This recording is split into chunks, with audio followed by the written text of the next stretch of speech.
I walked into my son's first wedding anniversary party, only to hear my daughter-in-law's insults shatter the elegant atmosphere. Look, everyone, did they really let this pig farmer in tonight?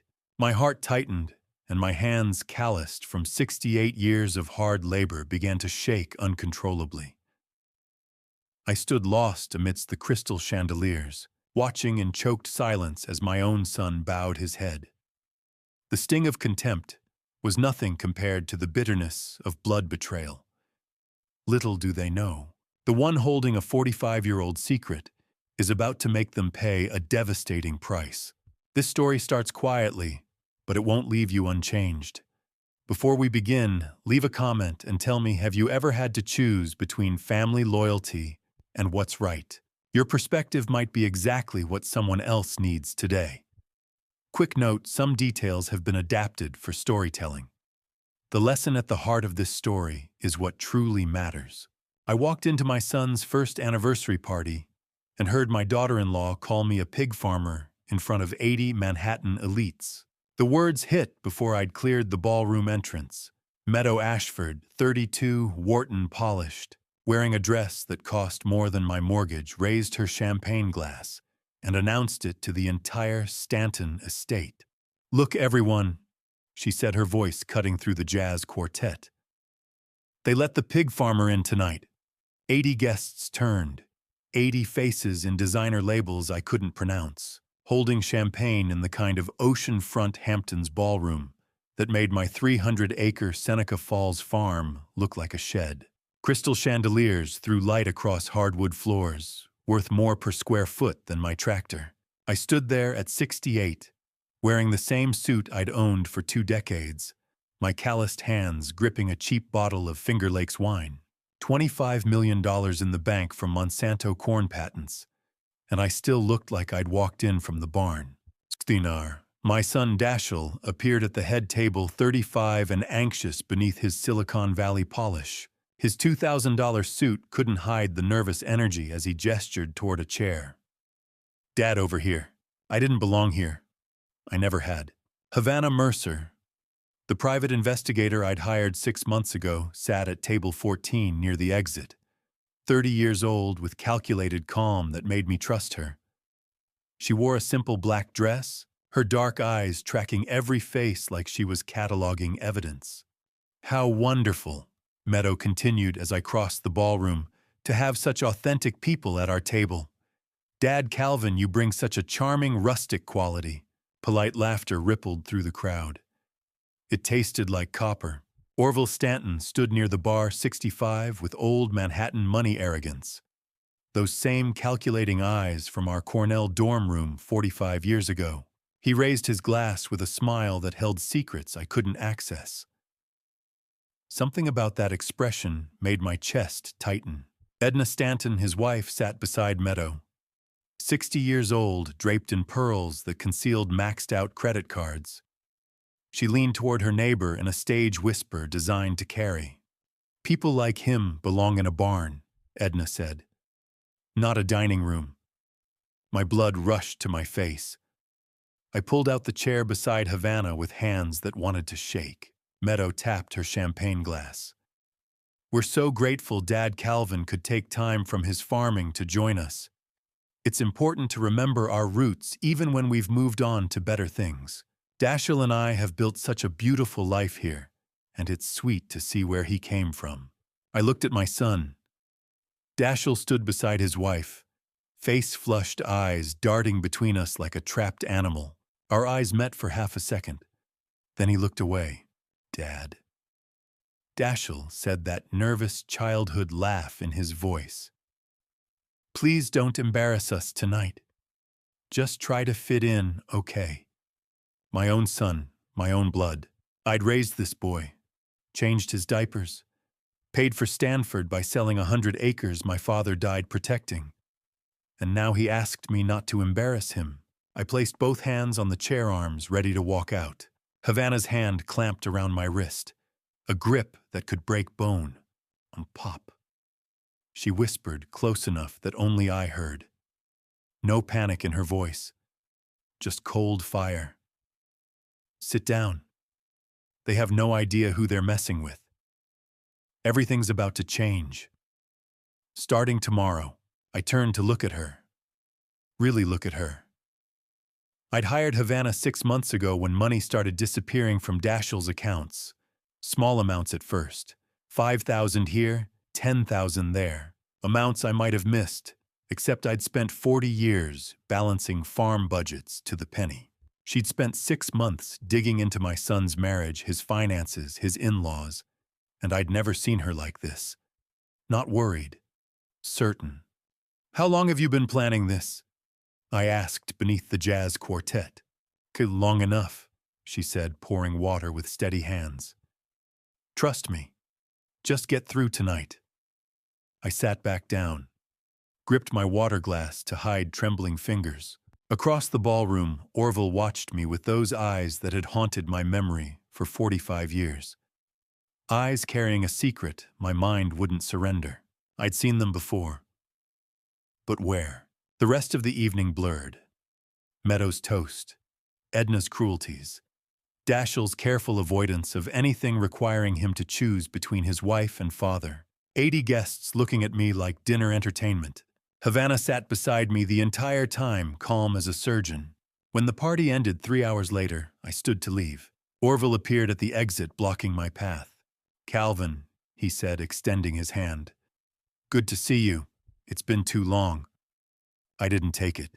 He dropped his hand, smile widening. "I hope you enjoyed yourself. Family is so important. Don't you think we should all treasure the time we have together?" Something in his voice made my spine go cold. Not a threat. A promise. The 2-hour drive to Seneca Falls was silent. Havana drove my pickup while I stared at highway lights, trying to remember where I'd seen Orville's eyes. She didn't speak until we pulled into my driveway at 2 a.m. "Tomorrow," she said, killing the engine. 9 a.m. "My office. Everything you need to know." Then she disappeared into November darkness. I sat alone in my truck, looking at the farmhouse my father built in 1952, wondering what tomorrow could possibly change. Havana's office would have to wait until morning. First, I had to escape the Hamptons. At 11 p.m., I pushed through the ballroom exit toward cold November air and freedom, but Orville Stanton blocked the marble foyer. He stood framed by the doorway, ocean breeze turning sharp behind him, his tuxedo jacket unbuttoned like he'd been waiting. That same calculating smile from 45 years ago. "Professor," he said, extending his hand again. I didn't take it. "So glad you could grace us tonight. We must have you back next year if you're still around." The words landed soft but deliberate. If you're still around. Not if we're hosting. Not if schedules permit. If I was still around. Havana's fingers wrapped around my elbow, firm enough to feel like a warning. "Come on, Pop," she said, pulling me past Orville toward the valet stand. "Let's go." I caught something in Orville's eyes as we passed. A flicker of recognition, of satisfaction, of something my mind refused to name. I'd seen that look before. Somewhere, the memory sat just beyond reach, like a word on the tip of my tongue. The valet brought my 15-year-old Ford pickup, dusty, out of place among the Mercedes and Teslas. I climbed in, started the engine that rattled like old bones. Havana slid into the passenger seat, pulled out her phone, and started typing.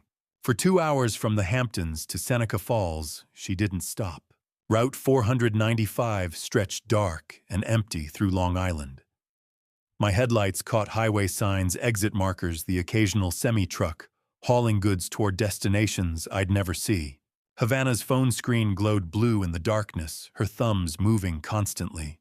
I wanted to ask what she was doing, what she'd been planning, how long she'd known tonight would end in humiliation. But I said nothing. The humiliation replayed in my head instead. Meadows' voice. The pig farmer they let in tonight. 80 guests laughing. Edna's comment about barns and dining rooms. And worst of all, Dashiell's nervous laugh. "Dad, please don't embarrass us tonight." My own son. 2 hours of silence. 2 hours to remember every word Meadows said. every laugh from people I'd never meet again. Every moment Dashiell chose them over me. Havana typed through it all. Whatever she was working on required complete concentration. The kind of focus I recognized from my years teaching graduate students who'd discovered something that changed their entire thesis. "Pop," she said once around the New York State Thruway exit. Just that one word. Then back to typing. "Just trust me, please." I trusted her. I'd hired her 6 months ago when I noticed money disappearing from accounts I'd set up for Dashiell. Small amounts at first, then larger, then patterns I couldn't explain with legitimate expenses. She'd spent half a year digging into my son's life while I pretended everything was fine. We pulled into my driveway at 1:30 a.m. The porch light was on, strange since I'd left at 5 p.m. and never left lights burning. Waste of electricity. Havana grabbed a laptop bag from the back seat. First time I'd noticed she'd brought it. "Go to bed, Pop," she said, heading toward her car parked near the barn. "We'll talk in the morning." "I can't sleep," I said. "Not after tonight." She looked at me across the pickup bed, her face half lit by the porch light. "Then make coffee," she said. "I'll be there at 6 a.m., not a minute later."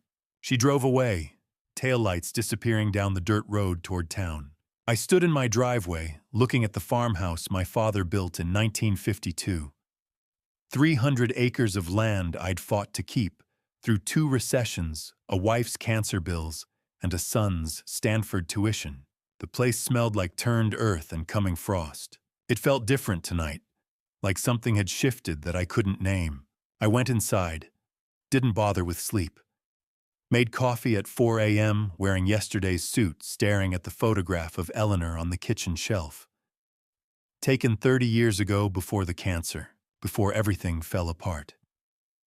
She'd known how to handle people like Meadow, known how to protect our son from himself. I didn't. At exactly 6 a.m., headlights swept across the kitchen window. Havana walked in, carrying the laptop bag and a 3-inch legal folder that looked like it weighed 10 pounds. She set both on the kitchen table without speaking.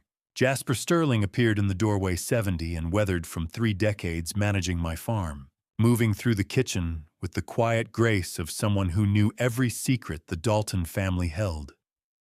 He'd worked for my father before me, knew when to stay and when to disappear. He stayed this time, leaning against the counter, arms folded. Havana opened the laptop, pulled up a file directory. 47 folders filled the screen, each labeled with a name. "Pop," she said, her voice steady in the pre-dawn darkness. "We need to talk about 8 months of work." 8 months. How long had she known something was wrong? How long had she been investigating while I smiled through Sunday dinners and ignored the signs? The first folder, Havana said, clicking it open, is Meadow Stanton, her screen filled with surveillance photographs, timestamps, location data, a spreadsheet I couldn't read from across the table. The second, she said, her finger hovering over another folder, is Dashiell Dalton, my son's name, in an investigation file, on my private investigator's computer. I stared at that second folder like it might explode. "You've been investigating my son," I said, not a question, a statement. "For 8 months. Havana confirmed. "Since you hired me. Since you told me money was disappearing and you didn't know why. Since you asked me to find out what your daughter-in-law was really doing with your family's fortune."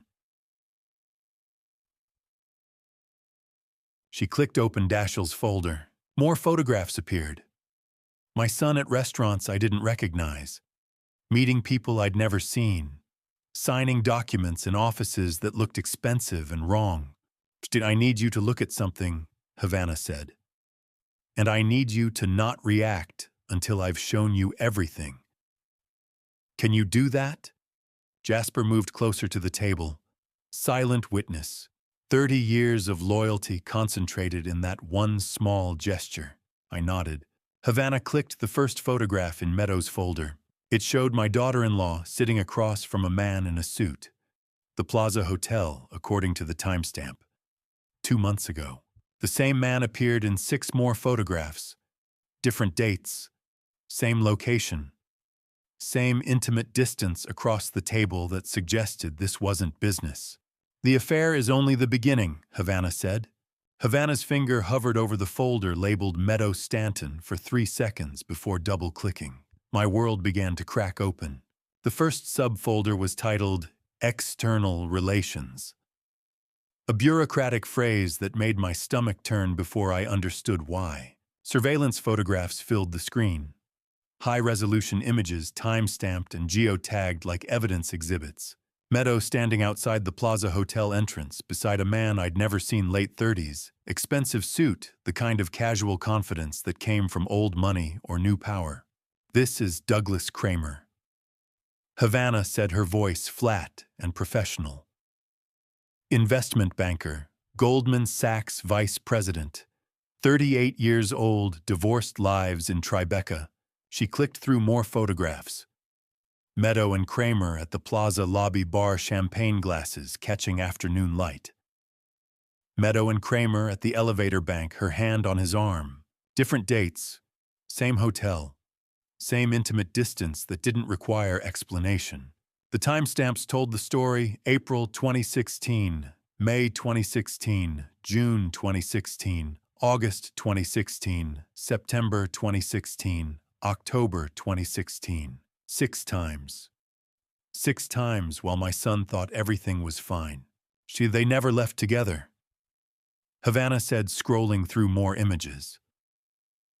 Arrived separately, departed separately. Professional surveillance protocol would call this establishing pattern of behavior. They thought they were being careful.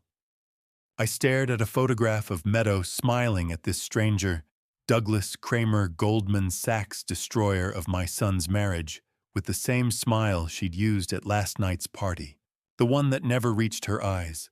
It's not just an affair, Pop, Havana said quietly. Look at the dates. She opened a second subfolder labeled Financial Analysis. Bank statements filled the screen. Wire transfer records. Screenshots of encrypted emails with subject lines like Q3 restructuring and offshore asset movement. Numbers that made my eyes blur. Havana walked me through it like she was teaching a Cornell seminar on white-collar crime. Every meeting preceded a transfer, she said, highlighting dates on a spreadsheet. April 15th, Meadow meets Kramer. April 18th, Stanton Realty transfers $2 million to a Cayman account. May 20th, another meeting. May 23rd, another transfer. The pattern holds across 6 months. The $12 million total, I said, reading the bottom line. The coffee in my stomach turned to acid. 12 million that we can trace. Havana corrected. The shell companies go deeper than this. These are just the transactions my investigator could document with certainty. 6 meetings. $12 million. My daughter-in-law was destroying my son's marriage and multiple families' savings simultaneously. They're not just stealing from me, I said, understanding blooming like nausea. They're already stealing from someone. And from everyone, Havana confirmed. Investors' business partners, probably the IRS. Kramer's specialty at Goldman is offshore restructuring moving assets through jurisdictions that don't cooperate with U.S. law enforcement. He's not Meadow's boyfriend. He's her financial accomplice. She clicked through more documents. Corporate filings, partnership agreements, names I recognized from Dashiell's wedding, Stanton family associates who'd smiled at me while planning this. Stanton Realty is bankrupt, Havana said. Has been for 18 months. They've been hiding it through a network of shell companies moving money faster than auditors can follow. Kramer designed the structure. Meadow executed it. Her parents provided the Stanton name as camouflage. Jasper, still standing silent by the counter, poured himself coffee with hands that didn't shake. 30 years on this farm had taught him to absorb bad news like a sponge absorbs water. I looked at another photograph.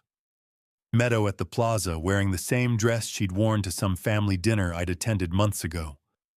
Laughing at something Kramer said. planning the destruction of how many lives. And I knew. I said the words coming out before I decided to speak them. From the first time I met her, I knew something was wrong. Havana closed the laptop gently, met my eyes. You tried to tell yourself you were wrong, she said. For Dashiell, because you wanted your son to be happy.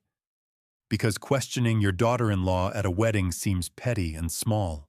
How long have you known? I asked. The kitchen clock ticked. 6:45 a.m. The sun was rising over fields I'd plowed for 40 years, painting the frost orange and gold. I suspected 8 months ago, Havana said. When you first hired me to investigate the missing money, I started with financial records, found patterns that didn't make sense, so I brought in a former FBI investigator through the Columbia Law Alumni Network, someone who specializes in organized financial crime. FBI repeated, retired. Havana clarified. But still connected, still capable. He's the one who got these photographs, tracked the shell companies, built the paper trail that proves Meadow isn't just a cheating wife. She's a criminal. What could possibly be worse than proof that my son married a thief and a liar? I picked up my coffee mug, cold now. I drank it anyway, tasting yesterday's bitterness. The affair and the money laundering, I said slowly. That's what you wanted to show me. That's why we're sitting here at dawn going through surveillance photos and bank statements. Yes, Havana said, and that's the worst of it. She looked at me for a long moment. Something passed behind her eyes, an apology, a warning, a request for forgiveness before she destroyed what remained of my morning. No, she said quietly. Pop, that's not the worst of it. My phone slipped from my hand to the kitchen table. Not because of shock, because my fingers suddenly felt numb. The worst is in the next folder. Havana continued, her voice barely above a whisper. Dashiell's folder. And Pop, you need to sit down for this. I was already sitting. Sit down more, she said, and despite everything, I almost laughed. Except her eyes were red. Actually red, like she'd been crying before she arrived. And Havana Mercer didn't cry, not when she'd graduated law school, not when she'd won her first major case, not when she'd shown me photographs of my daughter-in-law's calculated betrayal. But she was crying now. What did you find about my son? I asked. She opened the second folder. Everything, she said. The knock on the farmhouse door at 11 a.m. was firm and professional, the knock of someone who'd spent 20 years serving warrants. Havana had closed Dashiell's folder without showing me. Said we needed context first. Said I needed to understand the full picture before seeing what my son had done. I opened the door to a man in his 50s, worn leather jacket over pressed shirt, reading glasses hanging from a lanyard. He carried a briefcase thick enough to bury a family. Professor Dalton, he said, extending his hand. Alonzo Newell. I've been following the Stanton family since March. We moved to my study, the room where I used to grade papers and write research proposals before retiring. Windows overlooked harvested cornfields stretching toward the Finger Lakes. Alonzo Newell, 52 with 2 decades at the bureau behind him, spread files across my desk like evidence exhibits. Shh, Pop, Havana said quietly. This is the investigator I hired 8 months ago, through my Columbia Law Alumni Network. Everything I'm about to show you, he documented it. 8 months, before the anniversary party, before last night's humiliation. She'd known something was coming. Alonzo opened the first file. Corporate documents, financial statements, legal filings that made my engineering degree useless. Stanton Realty. He began, his voice carrying the flat precision of courtroom testimony. Publicly appears to be worth $80 million. Residential properties across Manhattan, commercial holdings in Brooklyn development projects in Queens. He slid a second document across the desk. Reality negative 12 million. The company is underwater. Has been for 3 years. They've hidden it through a network of shell corporations' offshore accounts and creative accounting that would impress the Enron executives. Negative 12 million. I stared at the numbers. 5 civil fraud lawsuits over 10 years. Alonzo continued pulling out more files. All settled out of court with non-disclosure agreements. Pattern of behavior: take investor money, move it offshore, claim business losses, declare bankruptcy on shell companies, while keeping the Stanton name clean. Meadows' affair with the Goldman Sachs banker suddenly made more sense. Not just romance, financial infrastructure. But there's a pattern here, Alonzo said, looking at me over his reading glasses. And it starts with you, Professor. The coffee from this morning turned cold in my stomach. At your past with Orville Stanton, he said. Cornell University, autumn 1973. Before we go further, there's something you need to tell me, or rather that you've forgotten. 1973.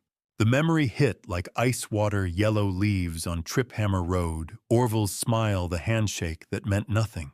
I was 23 years old that autumn.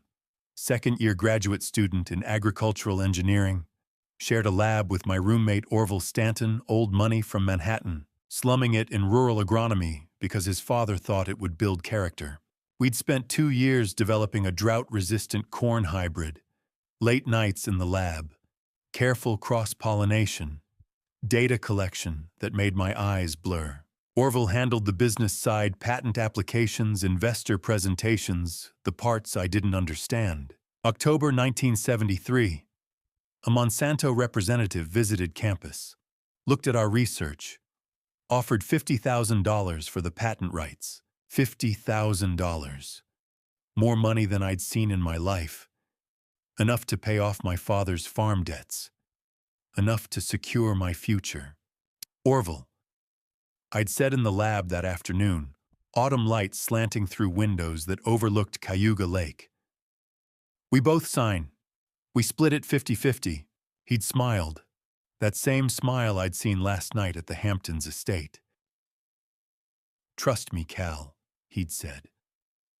I'll handle the paperwork. Family lawyer knows this stuff inside and out.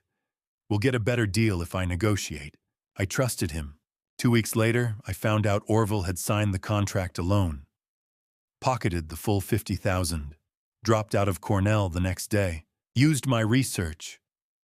Our research to start a real estate empire while I finished my degree on student loans. I never spoke to him again until my son brought home his daughter. The study came back into focus. Alonzo and Havana watching me. The files spread across my desk. 43 years collapsed into this moment. You remembered, Havana said softly. He took everything, I said, my voice sounding distant. And now he's trying to do it again. It wasn't a coincidence, Alonzo said. Your son meeting Meadow Stanton. I've traced their first contact. San Francisco Tech Conference 3 years ago. Meadow flew from New York specifically to attend. She approached him, knew exactly who he was, knew his father was Calvin Dalton, the man Orville had stolen from. The room tilted. How long had Orville been planning this? The words came out as a whisper. Since that day in 1973, I don't know, Alonzo said.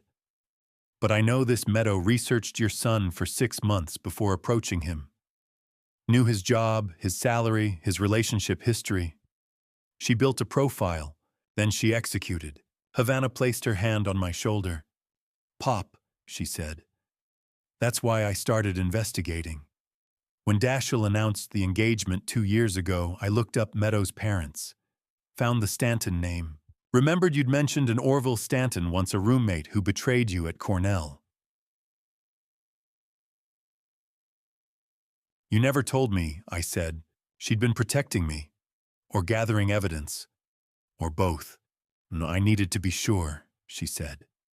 Before I accused your son's fiancé of being part of a 43-year revenge plot.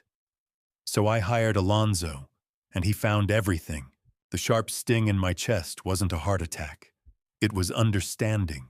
My son hadn't fallen in love.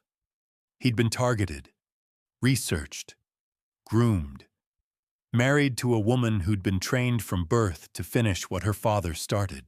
This isn't new, I said, looking at the files covering my desk. Evidence of fraud affairs, money laundering, calculated destruction. This is 43 years in the making. Alonzo closed his briefcase. Professor, he said quietly. That's the context. Now you're ready to see what Dashiell has done. My hands shook as Havana opened her laptop again.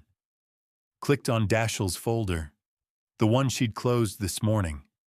The one that was worse than everything else. Orville Stanton hadn't just betrayed me once in a Cornell dorm room. He'd been waiting decades to finish what he started, and my own son had been the perfect weapon. I needed air before Havana opened that folder. Needed to think before seeing what my son had done. Sunday afternoon light stretched long across the harvested fields. I sat on the old porch swing, the same one Eleanor and I used to share on summer evenings before the cancer took her. 8 years gone, and I still spoke to her like she was sitting beside me. Eleanor, I said to the empty November air, I failed our boy. The swing creaked. No answer came. Never did. But I kept talking anyway. I knew Meadow was wrong for him from day one. Saw it in her eyes at that first dinner when she looked at our farmhouse like it was beneath her. And I said nothing. Thought if I questioned his choice, I'd become the controlling father who couldn't let go. A crow called from the barn roof. The sun painted the Finger Lakes orange in the distance. But that's not the whole truth, is it? I continued, my voice catching. The whole truth is that Dashiell knows. He has to know. You don't marry someone like Meadow without seeing what she is. The vanity, the manipulation, the casual cruelty to anyone she considers beneath her. The realization settled like ice in my chest. My son wasn't just a victim. He'd chosen this. Chosen access to Stanton wealth and Manhattan society over the integrity Eleanor and I had tried to teach him. Chosen to look away from who his wife really was, because looking away was easier than admitting he'd made a mistake. What kind of father raises a son who makes that choice? I asked the sunset. The screen door opened behind me. Havana's footsteps crossed the porch. She'd been watching from the doorway. I could feel it. How long have you been standing there? I asked. 10 minutes, she said, sitting beside me on the swing. The chains groaned under the added weight. Pop, we can stop this. Walk away. Let the Stantons have whatever they're planning and disappear from your life. I looked at her. Or, she continued, we can threaten them privately. Show them what we know. Force them to back down without public exposure. Dashiell never has to know you investigated his marriage. The swing moved slightly in the November wind. Or option C, Havana said quietly. We do this right. Full exposure, legal prosecution, public reckoning. Everything we've found goes to law enforcement, goes to the media, goes into permanent record. I watched the sun sink toward the lake. 43 years since Orville Stanton stole my patent. 43 years of him building an empire on my work while I built this farm with my hands. Option C, Hanonkwan, I said. We do this right. No mercy. The words tasted like ash. But mercy was what got us here. That means no mercy, Havana said, as if reading my mind. For any of them, including Dashiell. If he's complicit, he faces consequences. If he's willfully blind, he faces consequences. No exceptions because he's your son. I understand. Do you? She turned to face me. Because once we start this, Pop, you might lose him forever. He might choose her over you. Choose the Stantons over his own father. The possibility had been sitting in my stomach since this morning. Since I saw those surveillance photos. Since Alonzo explained the 43-year revenge plot. Then that's his choice to make, I said. not mine. But I want to give him one last chance. When the time comes, when everything's exposed, and he has to choose a side, I want him to have that chance. Havana nodded slowly. There's one more person I need to bring into this, she said. A journalist who's been researching you for 5 years, building a story about agricultural patents and corporate exploitation. She's exactly who we need when this goes public. Who is she? That's a conversation for later, Havana said, standing. First, you need to see the rest of what Alonzo found. Monday morning came cold and clear. I'd barely slept. Dreams of Orville's smile, Meadows' champagne glass, my son's nervous laugh. Alonzo spread new files across the study desk. Thicker than yesterday's, more photographs, more bank statements, more evidence of destruction. Professor, he began. Meadows Stanton has done this before. Twice. He opened the first file. 2012. Wall Street derivatives trader named Marcus Sheffield. 42 years old, divorced, recently inherited $8 million from his father. Meadow met him at a charity gala. 6-month relationship.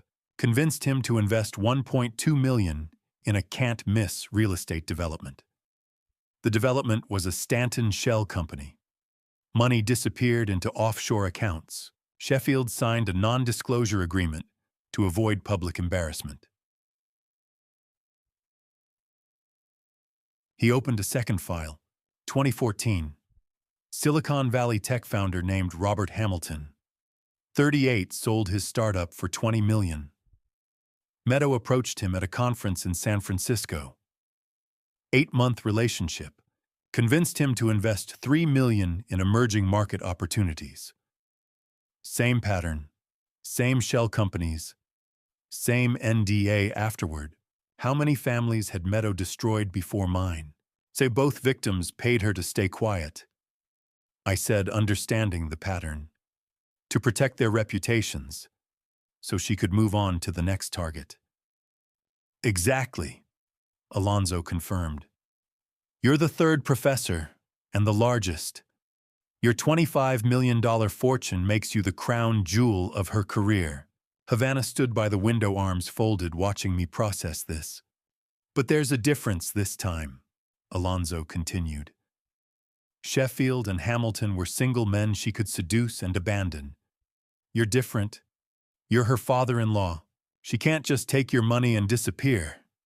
She needs you gone. The room went quiet. Alonzo removed his reading glasses, cleaned them on his shirt, put them back on. The gesture of a man about to deliver bad news. Professor, he said slowly. The third folder, the one we haven't shown you yet. It's not about what they've done. It's about what they're planning to do to you. My hands gripped the desk edge. The affair, the money, laundering, the 43-year revenge plot, that's all background, Alonzo said. The third folder contains evidence of active planning. Current conspiracy, future action. Havana turned from the window. Her face was pale. Pop, she said quietly. Sit down for this. I was already sitting. What are they planning to do to me? I asked. Alonzo opened the third folder. Everything, he said. 6 months after learning what the Stantons were planning, I stood outside my son's 24th floor Tribeca apartment, knowing this might be my last chance to save him before everything detonated. The elevator climbed through a building I couldn't afford to visit. Glass and steel. The kind of Manhattan real estate that made my 300-acre farm look quaint. Dashiell and Meadow had moved here 3 months ago. February 2017, paid with Stanton money that Havana's investigation had traced through the same offshore accounts hiding their fraud. The elevator doors opened onto a hallway that smelled like expensive candles and other people's money. I knocked. Dashiell opened the door wearing Silicon Valley casual designer jeans, untucked button-down barefoot on hardwood that probably cost more per square foot than my tractor. He looked thinner than 6 months ago, more anxious. dark circles under his eyes that makeup couldn't quite hide. "Apai," he said, surprise flickering across his face. "This is unexpected. I was in the city." I lied. I'd driven 2 hours specifically for this. "Thought I'd stop by. Can we talk?" He glanced over his shoulder toward the interior of the apartment, hesitated, then stepped aside. "Yeah, come in. Meadows at Pilates." The penthouse overlooking the Hudson River screamed minimalist wealth. White walls, designer furniture that looked uncomfortable, floor-to-ceiling windows framing a view that probably added $1 million to the rent. Everything perfectly placed. Nothing lived in, nothing warm, nothing like home. "Coffee?" Dashiell asked, moving toward a kitchen that belonged in an architectural magazine. "Sure." He made it with an espresso machine that probably cost what I used to make in a month teaching. His hands shook slightly as he worked the controls. We stood in that pristine kitchen, father and son, separated by more than just the marble counter. "How's work?" I asked. He gave me the corporate speak answer. Project deadlines, team dynamics, metrics and KPIs and other words that meant nothing to me. His voice had the practiced emptiness of someone who'd learned to talk without saying anything. My son checked his phone 3 times in 5 minutes. He couldn't even look me in the eye. "Dashiell," I said quietly. "How about lunch, that little Italian place on Mulberry Street? Remember I used to take you there when you were in middle school? Just us." Something crossed his face. Memory, maybe, or longing for something simpler. "I'm slammed at work, Pop. Big project deadline, maybe another time." He was lying. I could see it in the way his eyes shifted left. The same tell he'd had since childhood, when he broke something and tried to hide it. "Another time," I echoed. The coffee tasted expensive and empty. I pivoted to the real reason I'd come. The question Havana had coached me to ask. The invitation that might save him or condemn him. I wanted to ask you something," I said, setting down the espresso cup. "Thanksgiving, 7 months from now. Come to the farm, both of you. It's been too long since you've been home." Dashiell's face softened. For half a second, I saw my son again. The kid who used to help me harvest corn, who'd learned to drive on the tractor paths, who'd loved that farm before Manhattan convinced him it wasn't enough. "I miss it, Pop, I do." "Then come home." The front door opened. Meadow walked in, wearing designer athletic wear that cost more than my truck payment. Hair pulled back, skin glowing with whatever expensive treatments Tribeca offered. She smiled when she saw me, the same smile from the Hamptons party. The one that never reached her cold blue eyes. "Calvin," she said warmly, as if we were old friends. What a lovely surprise. Dashiell looked at her, not at me, at her. Waited. "I invited them to Thanksgiving," I said, watching this play out. "At the farm." Meadow's smile didn't waver. She walked to Dashiell, placed her hand on his shoulder. Proprietary. Possessive. "That sounds lovely," she said, her voice honey-sweet. "We'll check our schedule." Dashiell nodded, like he needed her permission. Like he couldn't answer his own father without her approval. "We'll see, Pop," he said. "We'll see." My 35-year-old son. Stanford graduate. Silicon Valley professional. Asking permission to visit his childhood home. I left 10 minutes later. Walked to the elevator in silence while Meadow called sweetly after me about staying in touch.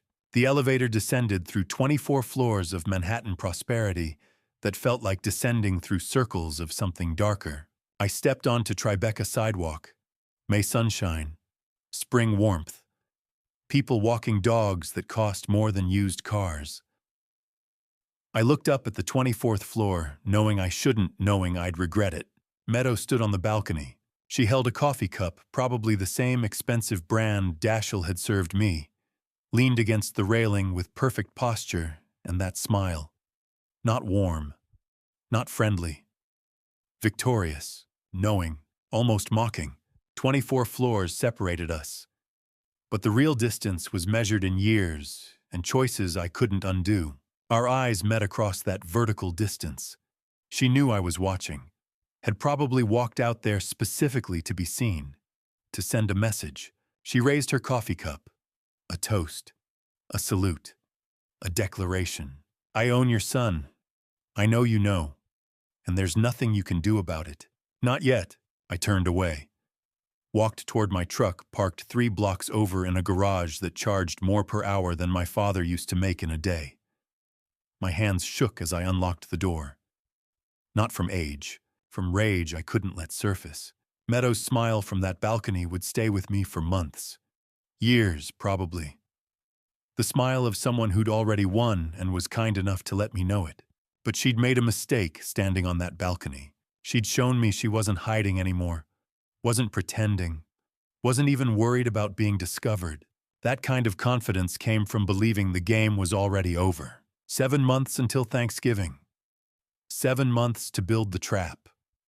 7 months to prepare for the moment when Meadow would learn that some games don't end the way you expect. I drove back to Seneca Falls thinking about Eleanor, about what she'd say if she could see what our son had become, about whether she'd forgive me for what I was planning to do.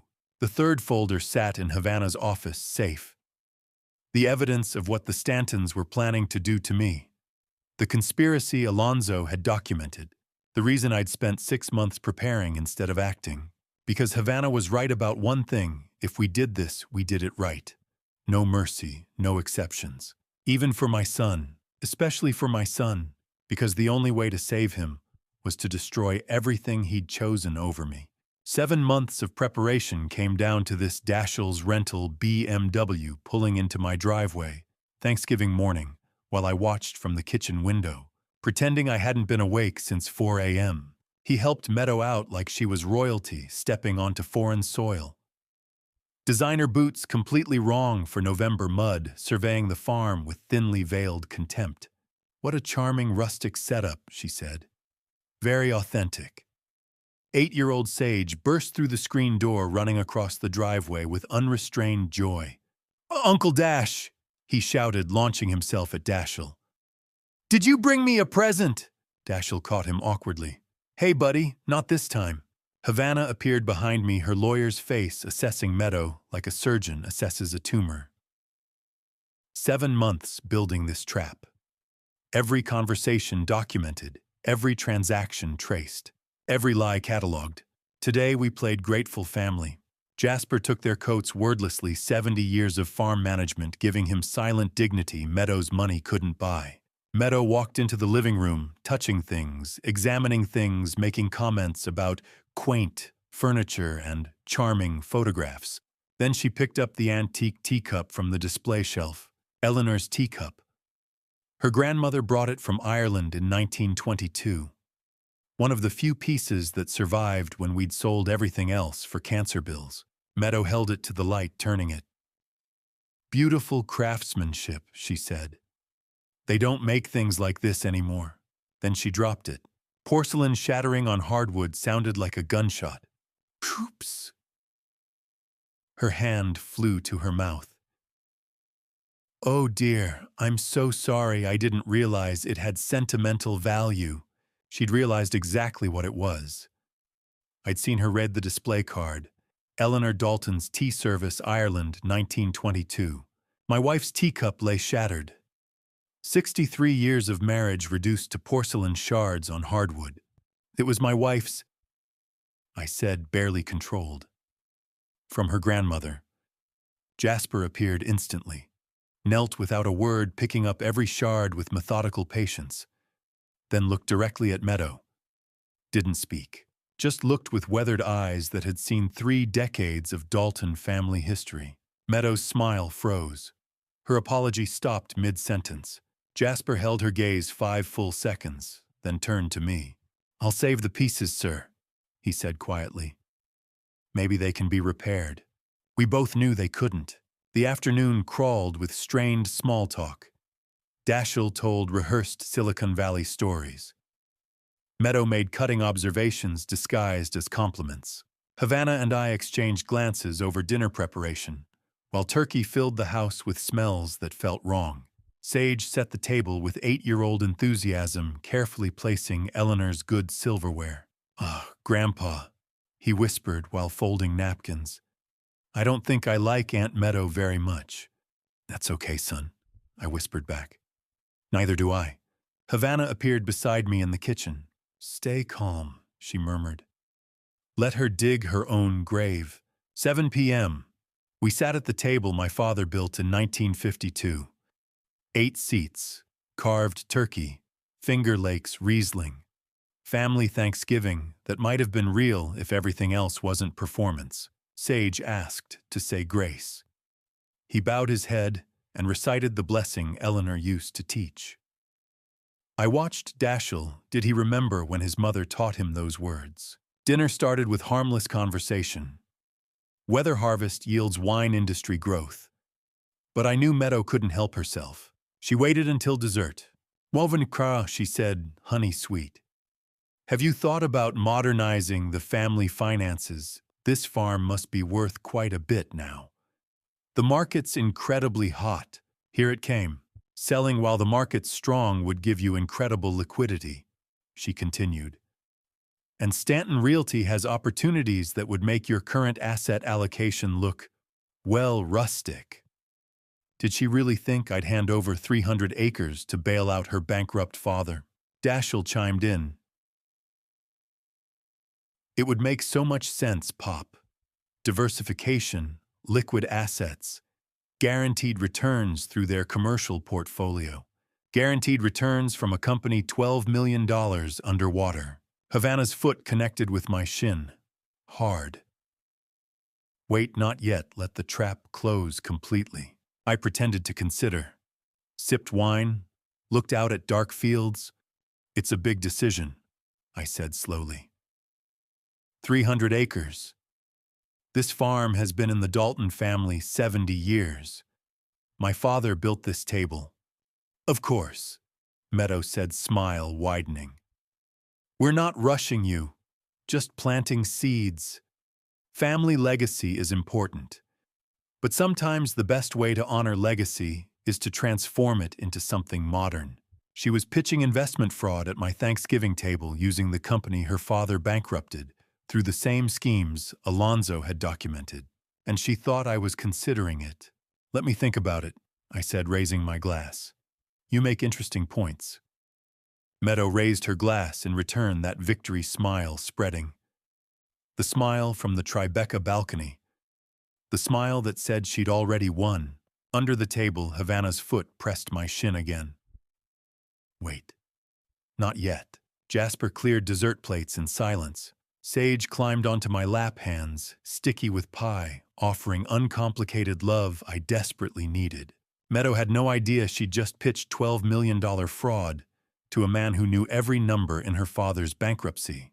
Had no idea every word tonight was being recorded by devices Havana had hidden throughout the house. Had no idea the trap had just closed around her completely.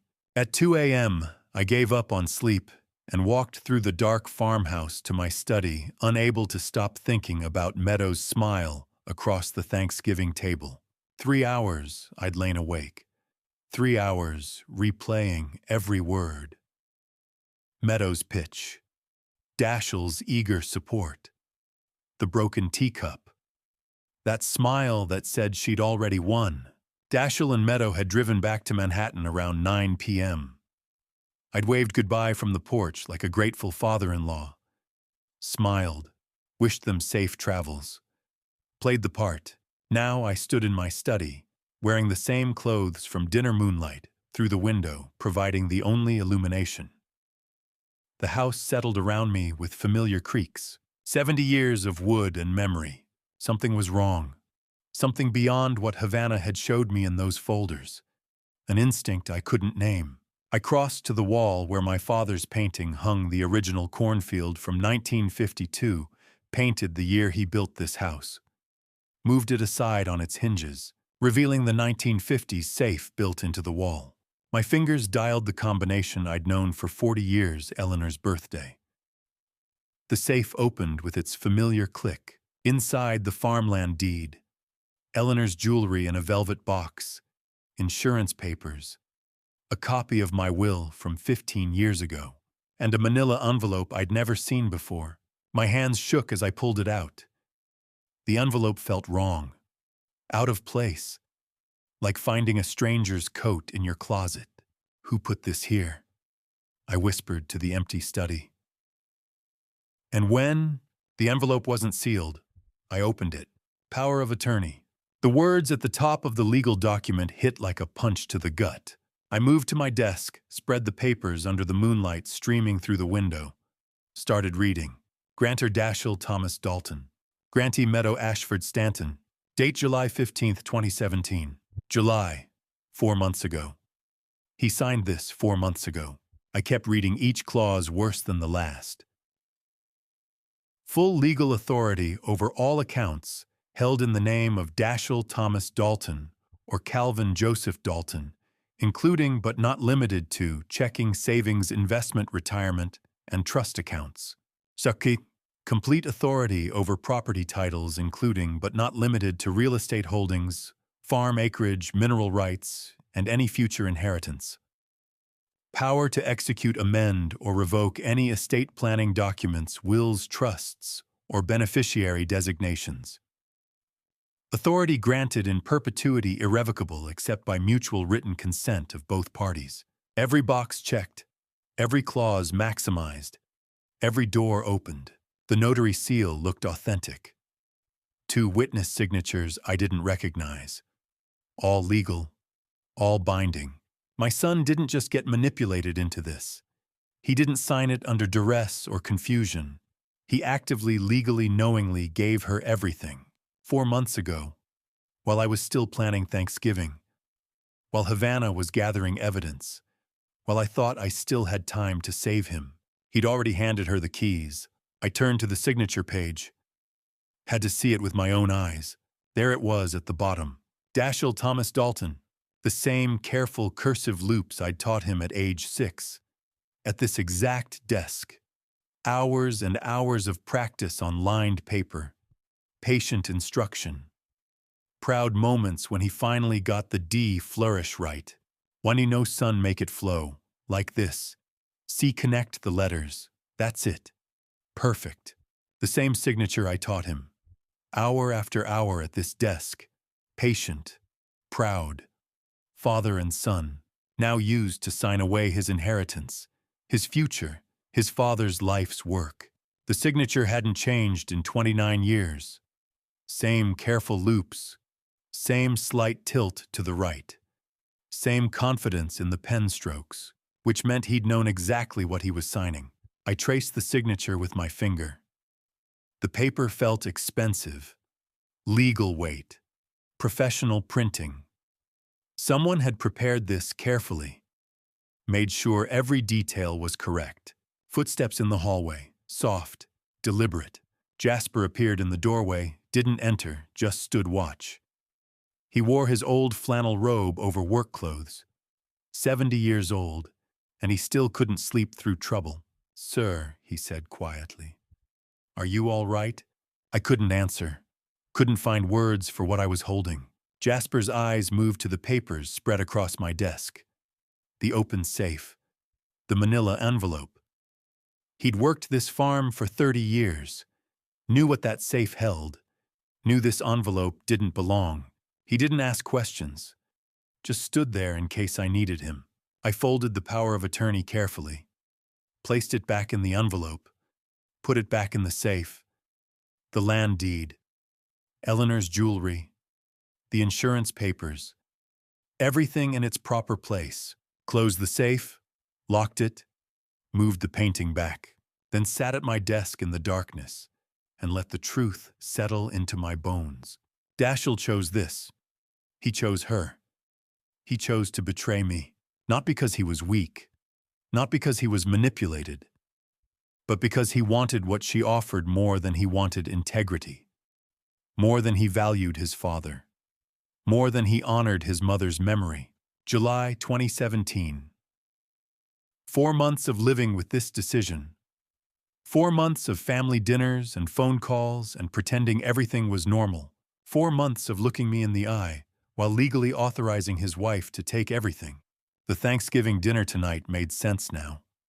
Meadows' confidence, her brazen pitch to sell the farm. She wasn't hoping I'd agree. She was watching me, testing me, seeing if I knew, because she already had legal authority. That power of attorney gave her everything she needed. The dinner was theater, a game, and I'd played along perfectly. "Sir," Jasper said again from the doorway. "Should I make coffee?" "No," I said, my voice sounding distant. "Go back to bed, Jasper. I'm fine." He hesitated, then nodded. Disappeared back into the dark hallway. I sat alone in my study moonlight, painting everything silver and cold. Outside, the November wind moved through bare trees. The farm stretched 300 acres in every direction. Land my father died protecting. Land I'd nearly lost paying Eleanor's cancer bills. Land I'd sacrificed everything to keep. And my son had signed it away with the cursive handwriting I taught him. I didn't cry. Couldn't cry. Just sat in the darkness knowing everything had changed. Somewhere in Havana's office, that third folder waited. The one Alonzo said contained evidence of what the Stantons were planning to do to me. The folder I hadn't seen yet, because I'd been focused on saving my son. But my son had already made his choice. 4 months ago, in careful cursive, with a flourish on the D that I'd taught him to make when he was 6 years old. 7 a.m. Friday morning, I stood on the farm porch with phone in hand, watching sunrise over empty fields, and dialed my daughter with 3 words prepared no mercy now. Havana answered on the first ring. "Dad." "I found it," I said. "The power of attorney." July 2017. He signed everything away 6 months ago. Silence stretched between us like the fields before me, frost glittering on dormant corn stubble in the early light. A crow cawed somewhere in the distance. "I know," Havana said finally. My grip tightened on the phone. "You know, I've known for 2 months. Found the filing in county records during background checks on Meadows' previous victims. I was waiting for you to discover it yourself. You needed to see it with your own eyes, understand what Dashiell chose. The betrayal doubled, tripled. My daughter, my investigator, my ally had watched me suffer through Thanksgiving, through that staged family theater, knowing my son had already surrendered his birthright to a woman whose father stole mine 44 years ago. No mercy. I said, my voice cold as the December morning. Whatever you've been planning, whatever evidence you've been gathering, I want all of it used. I want Orville Stanton's daughter destroyed. There's someone you need to meet, Havana said. Forbes journalist, Gwendolyn Riddle. She's been researching you for 5 years, your patents, your career, your family.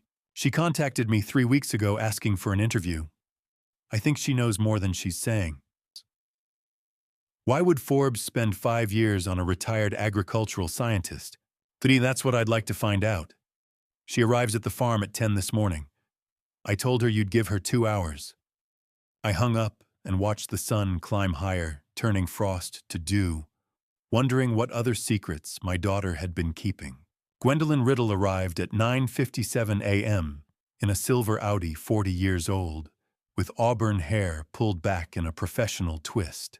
She climbed out carrying a leather bag that looked expensive and well-traveled, her movements, precise and purposeful. "Dr. Dalton," she said, extending her hand. "Thank you for seeing me on such short notice." Her grip was firm, her smile practiced, but not quite reaching her eyes. I led her into the farmhouse kitchen, where Eleanor used to serve coffee to graduate students, back when this place hummed with research and possibility instead of silence and ghosts.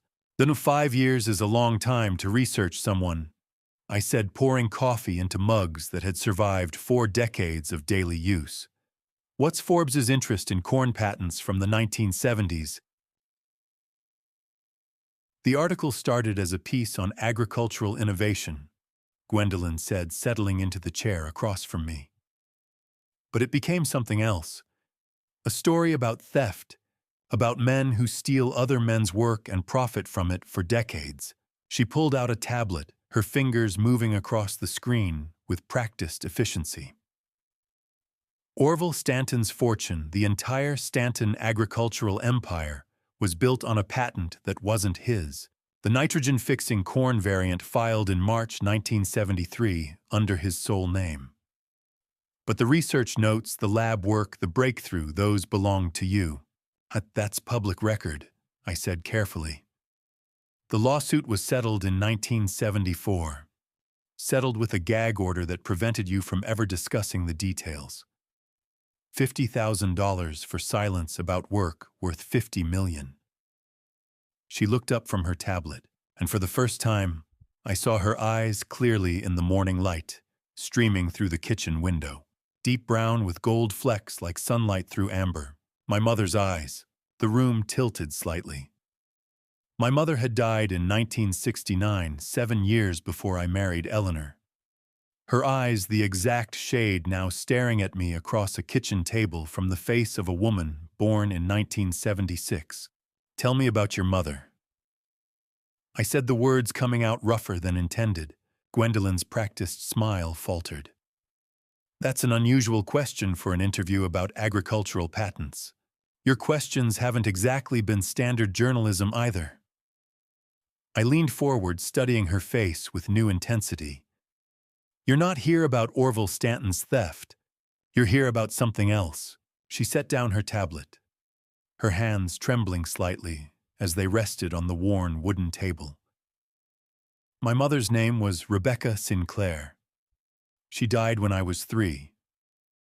I don't remember her well, but I have photographs, and I have a letter she left me to be opened on my 30th birthday. What did the letter say? That my father wasn't the man who raised me. That my real father was a young Cornell graduate student she met in 1975, brilliant and kind, and completely unaware she existed. That she watched his career from a distance for years, proud of what he accomplished, despite what was stolen from him. Gwendolyn's voice cracked. That she never told him, because he'd just gotten married, just started building a life, and she couldn't bear to destroy that. The kitchen fell silent except for the old clock above the stove, the same clock that had measured out 40 years of my life in this house. I came here to meet you, Gwendolyn said quietly. The Forbes article was an excuse. I've been watching you for 5 years, trying to decide if I was brave enough to knock on your door and show you my mother's eyes. I stared at this stranger with my mother's eyes, and my coffee growing cold between us, understanding that Meadow Stanton wasn't the only ghost from the past coming to collect. I couldn't sleep that night, haunted by Gwendolyn's eyes, my mother's eyes, in a stranger's face who claimed to be my daughter. At midnight, I found myself in the farm study, pulling dusty photo albums from the shelf beside Eleanor's old reading chair, searching for something I couldn't name. The Cornell albums sat in chronological order, black leather covers cracking with age. I bypassed the 1973 photos of Orville and the stolen patent, reaching instead for 1975. Graduate school. The year before, I met Eleanor. The year before, everything changed. Black and white photographs slipped between my fingers, faces young and earnest and impossibly distant. There, a photo I'd forgotten existed. Me, at 27, standing outside the agriculture building in April, sunshine arm around a woman whose name floated up from memory like a ghost, Rebecca. 6 months we'd been together, spring semester into summer. Then she'd vanished in August, left a note saying she needed to move home, needed space, needed something I couldn't give her. I'd been hurt then, busy with thesis defense, then met Eleanor at a faculty mixer in September and forgot Rebecca Sinclair ever existed. But now, staring at the photo with 42 years of distance, I saw what my 27-year-old self had been too young and stupid to notice. Her hand resting on her stomach, the slight roundness beneath her loose summer dress. The way she stood, angled, protective. Her stomach. I whispered to the empty study, my hands beginning to shake. She was... no. That's not possible. But the photo didn't lie. April 1975. 6 months before Gwendolyn would have been born. I never knew. She never told me. She just disappeared. Jasper appeared in the doorway carrying tea. I hadn't asked for his face, carefully neutral. "Sir, it's past midnight. I had a daughter," I said, not looking up from the photograph. "For 42 years, I had a daughter and didn't know." He set the tea beside me without comment and left me alone with ghosts. Snow began falling at dawn, light flakes that caught the early light, like fragments of the past drifting down. I stood on the farm porch at 9 a.m., watching Gwendolyn's silver Audi pull into the driveway for the second time in 2 days. She climbed out carrying a thick manila envelope, her movements slower than yesterday, less certain. The practiced journalist confidence had cracked, leaving something raw and human underneath. "I brought proof," she said, mounting the porch steps. Snow caught in her auburn hair, melting against warmth. "My mother wrote a letter before she died. 5 years ago. She asked me to find you." The envelope contained 3 items. First, the same Cornell photo I'd stared at, until 3 a.m., Rebecca's hand on her stomach, my younger self oblivious beside her. Second, a birth certificate dated December 1976, mother's name Rebecca Sinclair, father, listed as unknown. Third, 2 pages of careful handwriting on stationery gone yellow with time. I read, standing on the porch while snow fell around us, my daughter watching my face. Rebecca's letter explained everything in her precise schoolteacher's script. The pregnancy discovered in May. The decision made alone in June. The choice to raise her child without trapping a young professor who'd just gotten engaged to someone else, who'd just started building a life after having his research stolen. "Don't blame him," the letter read in Rebecca's voice from beyond death. "He never knew. I chose this. I chose to give you the gift of a father who succeeded despite everything taken from him, even if he couldn't know you were watching." My vision blurred. I have a daughter. For 42 years, I had a daughter and didn't know." Gwendolyn's voice cracked. "I'm not here for inheritance. Mom made sure I understood that. I came because she asked me to find you, and because I want to help with what's coming. With the Stantons." Tires crunched on snow-covered gravel. We both turned as Havana's black sedan pulled into the driveway. At that exact moment, her timing too perfect to be coincidence. She stepped onto the porch, looked at Gwendolyn, then at me, then back. Her expression held no surprise, only careful assessment. "I knew," I said flatly. Havana nodded. 6 months. Background research into your Cornell years turned up Rebecca Sinclair's obituary, then Gwendolyn's birth certificate and county records, then the letter she'd filed with her attorney. "I wanted you to meet naturally. Both of you deserved that." She turned to Gwendolyn, extending her hand with a slight smile. "Pop, meet your other daughter." Inside the living room, I watched my 2 daughters meet for the first time. Havana at 39 hard edges and investigators' eyes. Gwendolyn at 40, carrying her mother's secrets and my mother's eyes. They circled each other like careful cats. Then Gwendolyn laughed, sudden and genuine, and Havana's professional mask cracked into something warm. "You look like him," Gwendolyn said. "You have his mother's eyes," Havana replied. "I've seen the photos." By noon, we sat around the farm table with 3 cups of tea, the snow falling heavier outside the window. The loneliness that had haunted this house since Eleanor died felt different now, less absolute. Gwendolyn set her teacup down with careful precision. The Forbes piece. Top 100 Ag Tech Innovators. It publishes in 6 weeks. I can include everything: your full net worth, your patent portfolio worth $25 million, your Cornell history with Orville Stanton. public exposure, Havana said, nodding slowly. They think you're just a poor farmer who got lucky marrying into Dashiell's trust fund. Finding out you're worth more than Orville's entire agricultural division will destroy that assumption. They'll realize I'm not who they think I am, I said quietly. That I've been watching, waiting. Gwendolyn pulled out her tablet fingers, moving across the screen. The article goes live mid-January, 6 weeks from now. Everything changes. Havana raised her teacup, her eyes meeting mine across the table. For the first time since Eleanor died, I wasn't alone in this fight. 2 daughters I'd never expected to have united in purpose. To the Stantons, Havana said softly. May they enjoy their last few months on top. We drank together while snow buried the fields outside father and daughter's family, born from secrets and revenge, preparing to detonate a truth 44 years in the making. 6 weeks passed in careful waiting, winter deepening across the farm, while Manhattan prepared to learn what kind of man I really was. 6 a.m. Thursday morning, mid-January 2018. My computer chimed with an email from Gwendolyn's subject line, making my pulse quicken. It's live. Forbes Top 100 published this morning. I clicked the link with hands steadier than I'd expected. The article loaded slowly in the pre-dawn darkness of the study, my desk lamp casting long shadows across Eleanor's old bookshelves.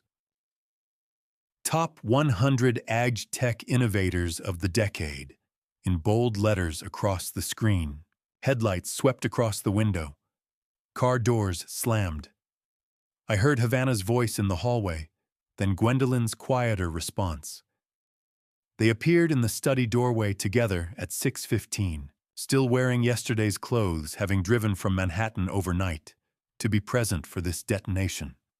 Couldn't sleep, Havana said simply, crossing to stand behind my chair. Gwendolyn moved to my other side, her hand resting briefly on my shoulder. I wanted to be here when you read it. I scrolled down through the list. Number 23, a geneticist from Iowa. Number 20, a hydroponics engineer from California. Then number 18, and my breath caught despite weeks of preparation. My name.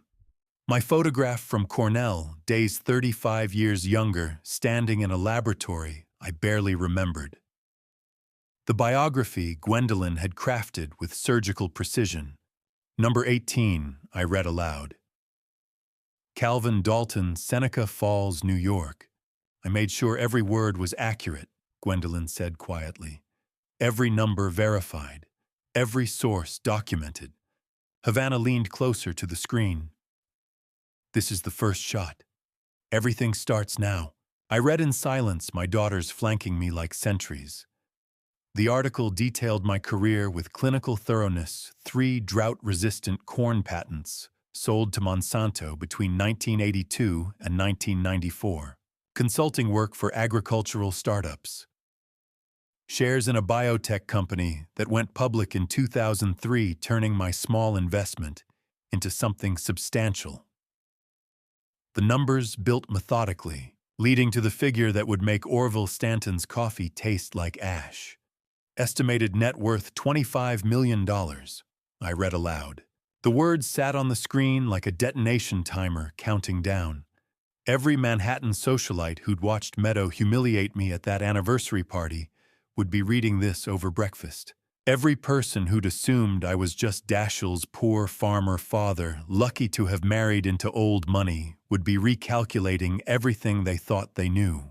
Then came the paragraph Gwendolyn had written personally, the one we'd debated for hours over legal precision and maximum impact.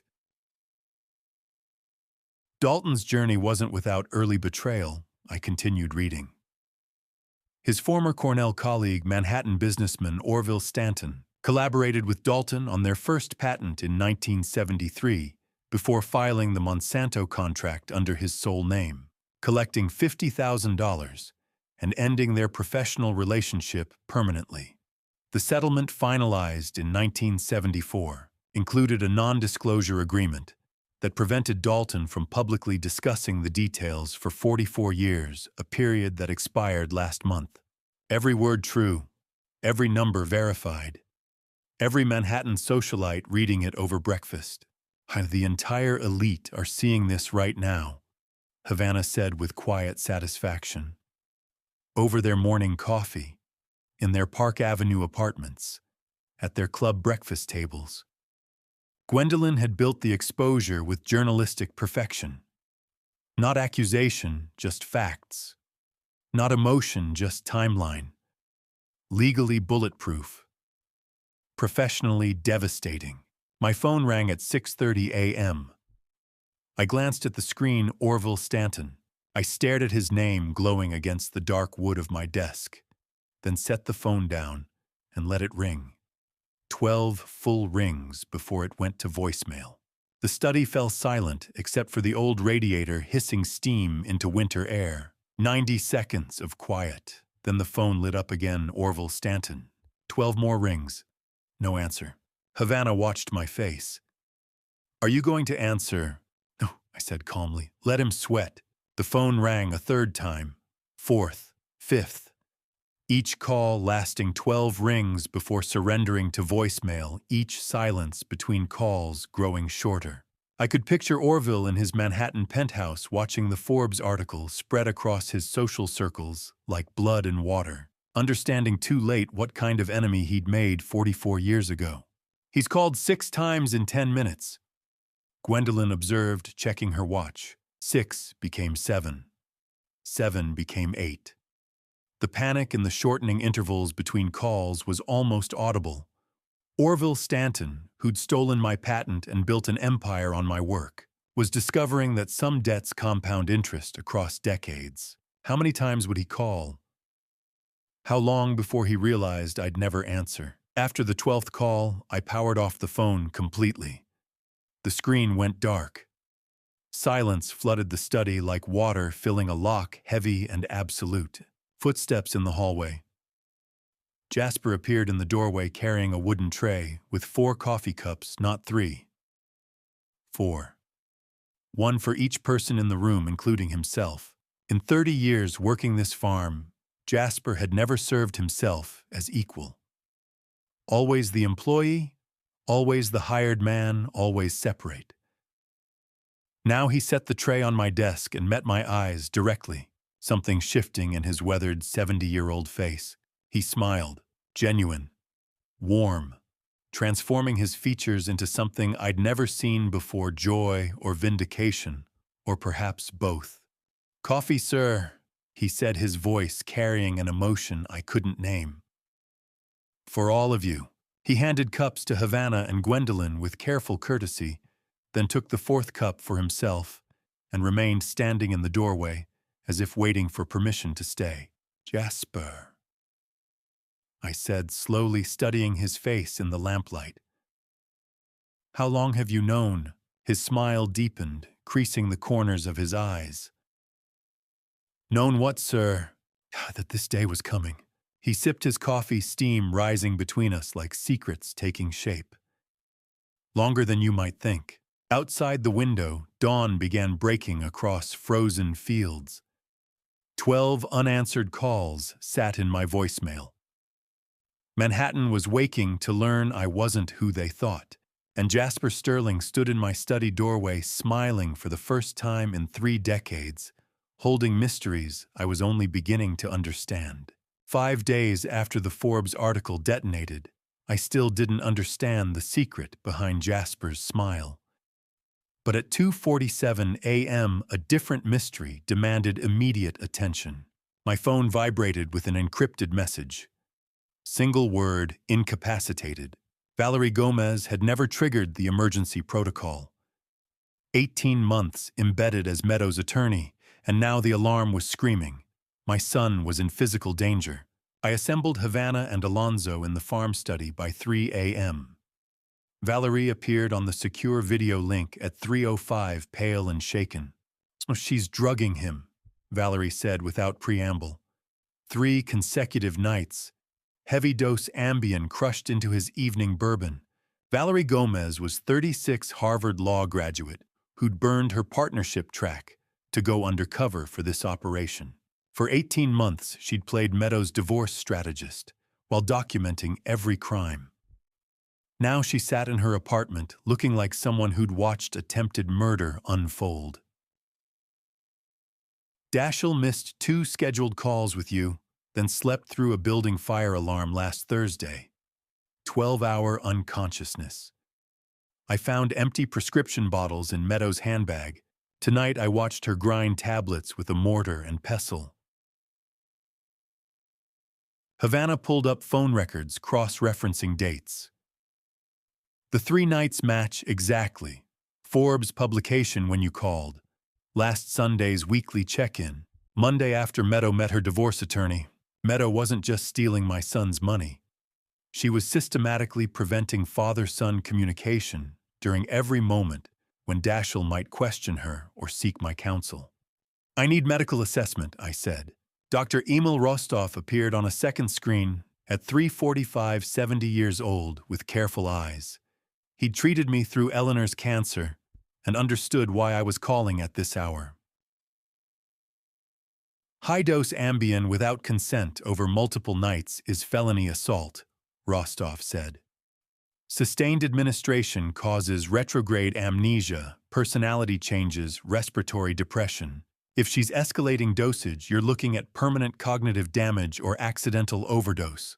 Meadow could destroy my son's brain or stop his breathing. I have video, Valerie said quietly. 90 seconds of footage from a hidden kitchen camera. Meadow in cashmere and pearls grinding white tablets with methodical precision. Mixing powder into a crystal bourbon decanter. Checking her watch. Delivering the drink off camera with a loving smile that was absolutely calculated. I watched it 3 times, memorizing every detail. Her phone search history from last week, Valerie added. Ambien maximum safe dosage. Can Ambien cause coma? She knows she's approaching dangerous levels. At 4:30 a.m., I walked outside into January snow. I stood where Eleanor had died in my arms 14 months ago, snow falling into the same darkness that had held her final breath. She'd made me promise to protect our son at any cost. I spoke aloud to her memory. Meadow Ashford will face federal prosecution. The waiting game was over. Back inside at 5 a.m., I called FBI Special Agent Claudia Reyes.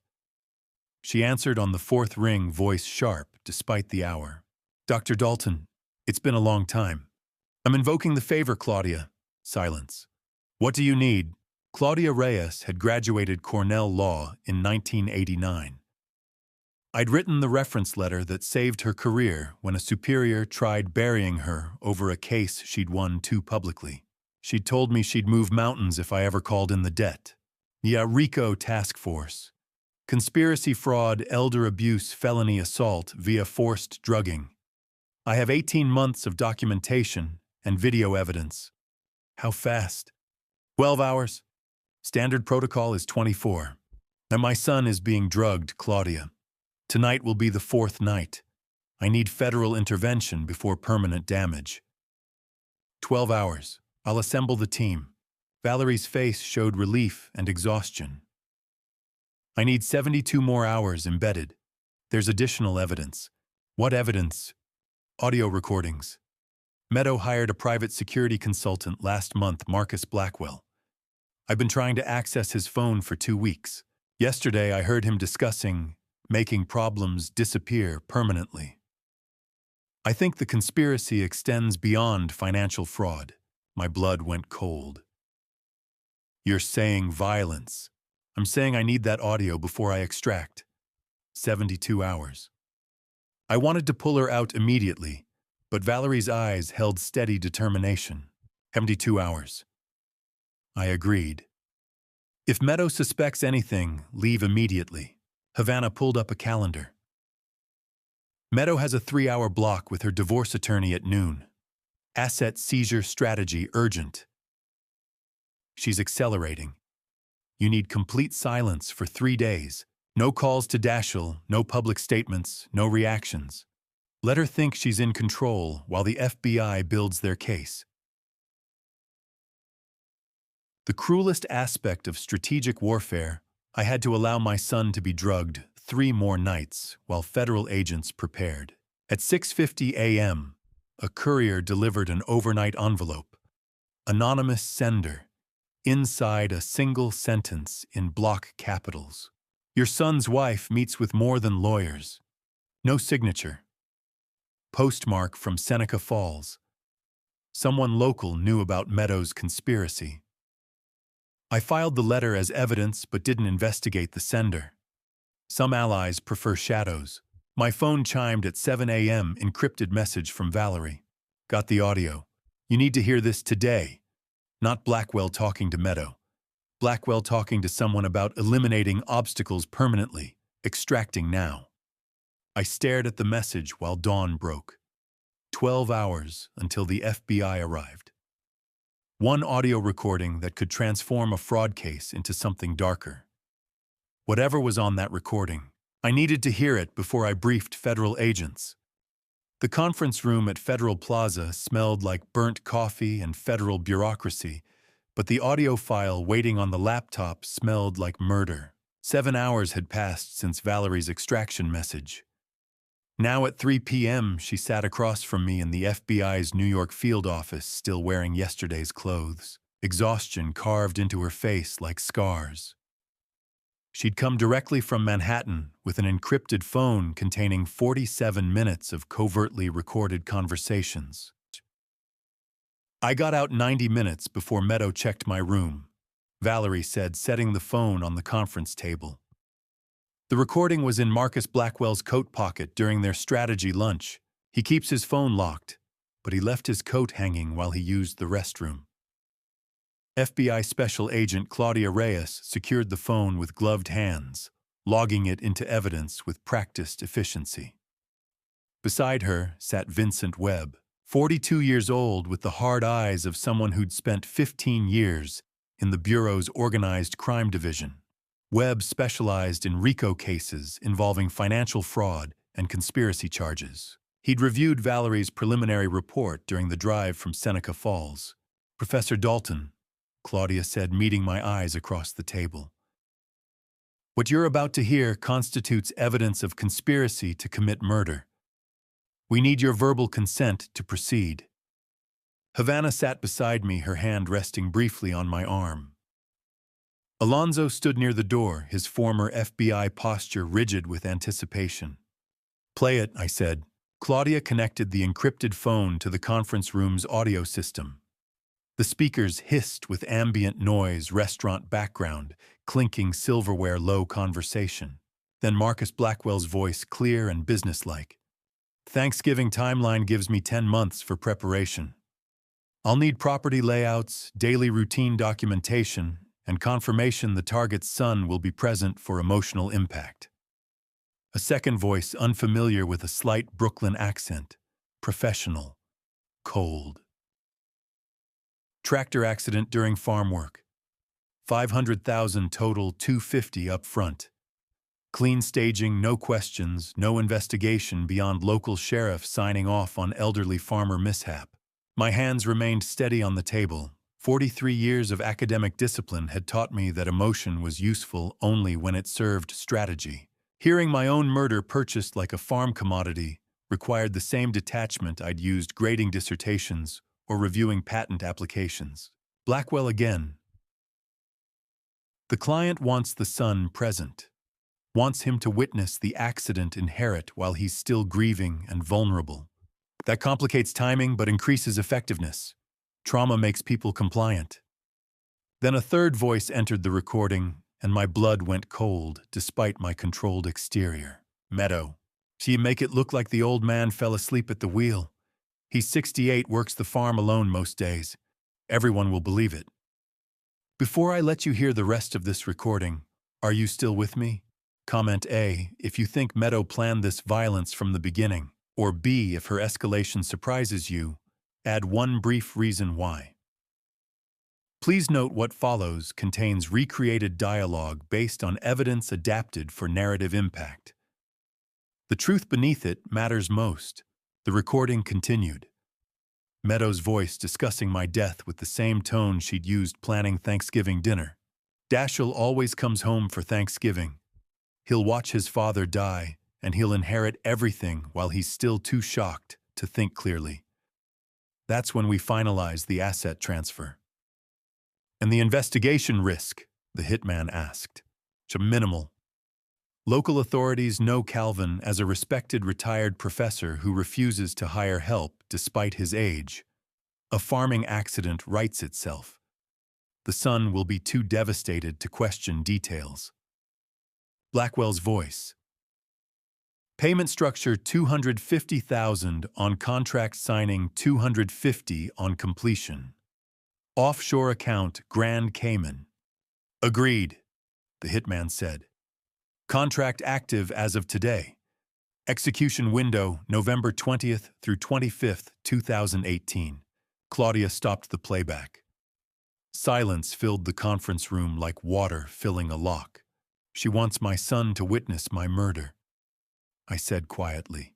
Vincent Webb leaned forward, his expression carefully neutral. We have 47 minutes total. Financial discussions, timeline confirmations, contingency planning. This recording gives us conspiracy to commit murder, but we need more. More. Havana's voice was sharp. You just heard them purchase a hit. We heard Marcus Blackwell negotiate with an unidentified contractor, Webb said.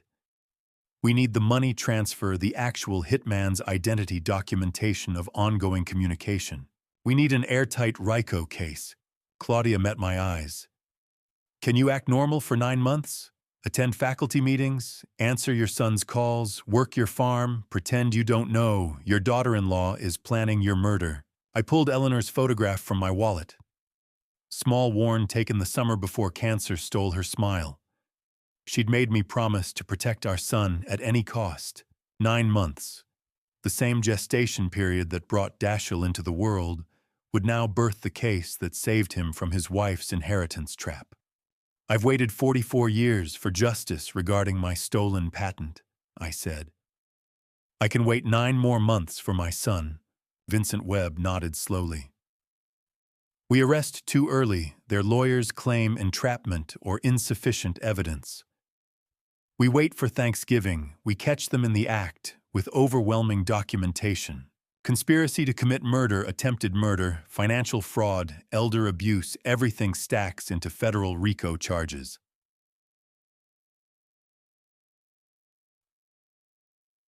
What do you need from me? I asked. Live your normal life, Claudia said. We'll monitor all their communications, track the money, identify the hitman.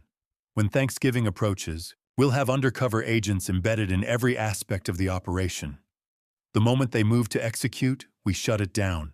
Alonzo spoke from the doorway. And if something goes wrong, if they accelerate the timeline, we have 24/7 surveillance, Webb said. Professor Dalton will have a direct panic button. But the conspiracy needs time to develop fully for maximum charges. I looked at Eleanor's photograph one more time, then returned it to my wallet. 9 months, I agreed. Until Thanksgiving 2018. We left Federal Plaza at 4:30 p.m. winter sun already setting behind Manhattan's towers. I was halfway to Havana's car when Alonzo's phone chimed with an encrypted alert from the financial monitoring system. He stopped walking, his face going pale in the streetlight. What? I asked. $250,000 just moved from Meadows' inheritance account to an offshore entity in Grand Cayman. The hitman's down payment. He scrolled down, his expression darkening. And there's a second transaction. Same amount, different account. Also Grand Cayman. The 9-month countdown had officially started. But the money trail revealed something the FBI audio hadn't captured. Meadow was funding 2 separate operations, and we only knew about one of them. 1 week after Federal Plaza, I circled November 8, 2018 on my wall calendar, with red permanent marker the date I'd host a party my daughter-in-law didn't know was coming. Havana, Alonzo, and Gwendolyn sat around the farm study table while I explained the inversion strategy. Meadow thinks she controls the calendar, I said. I'm taking it back. We host the party here on my land with my guest list 2 weeks before her hitman's deadline. Gwendolyn leaned forward. You're flipping her power structure. She planned to be the generous daughter-in-law hosting reconciliation. Now you become the magnanimous father-in-law extending an olive branch. When the FBI makes arrests at your party, the narrative writes itself, Havana added. Cruel daughter-in-law caught plotting murder against the man publicly offering forgiveness. Alonzo pulled out a legal pad.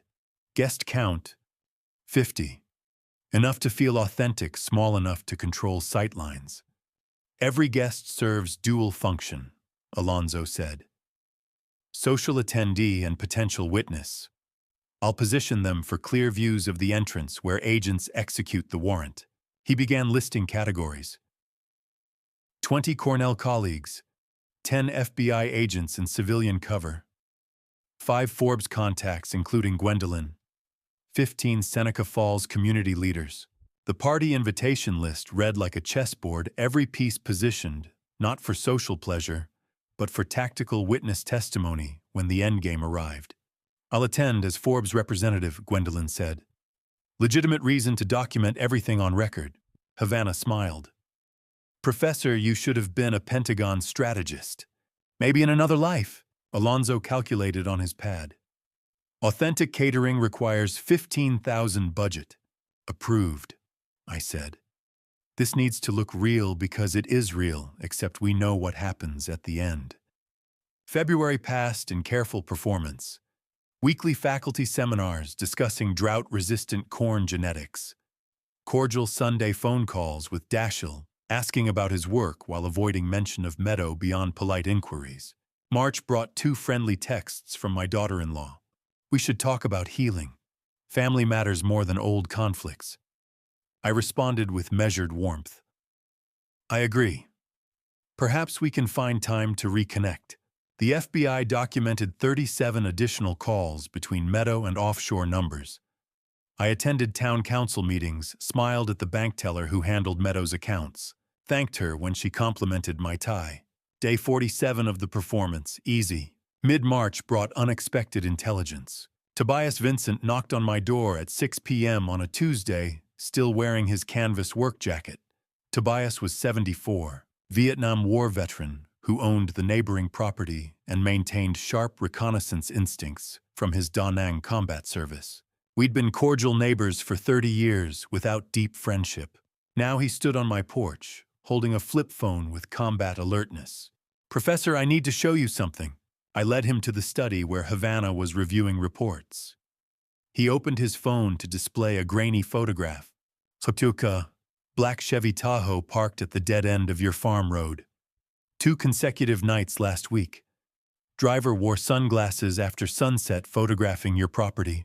The image showed dark SUV tinted windows, positioned for clear sightlines to my house and barn. I know what an enemy looks like, Professor, Tobias said quietly.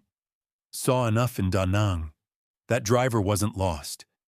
He was hunting. Did he see you photograph the plate? I'm 74, not dead. Used my tractor as cover, got 3 clear shots.